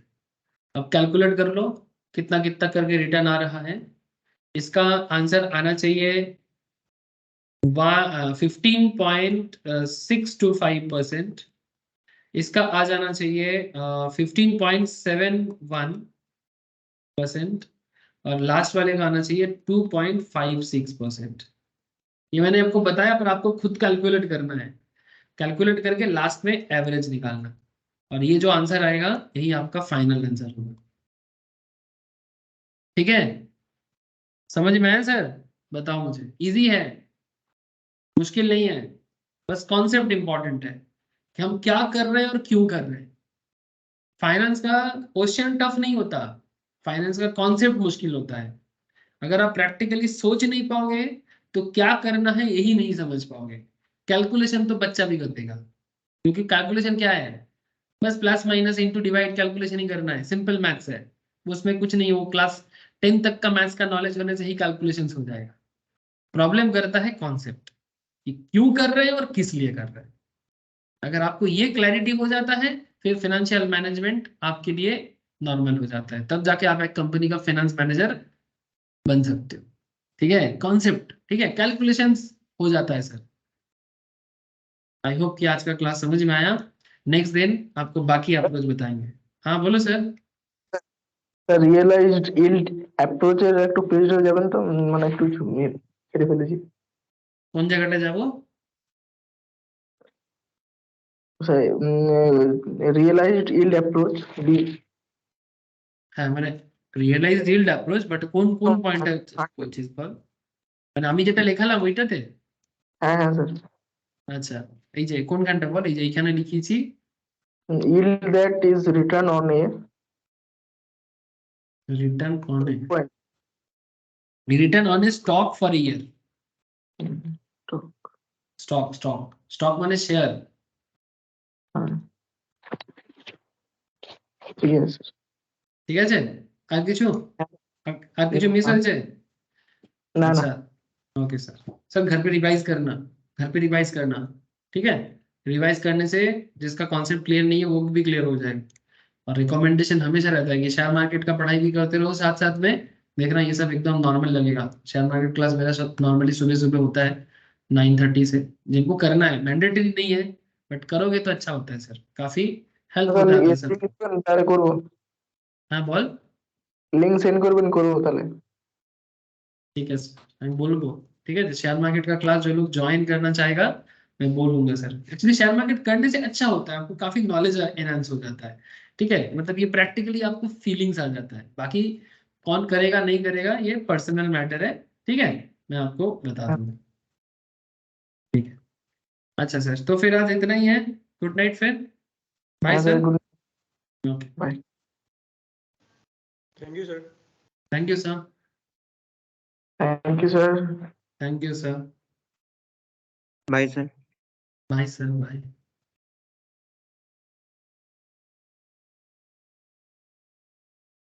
Sir हाँ सर सर, हाँ रिजल्ट बोलो। दिखाइए।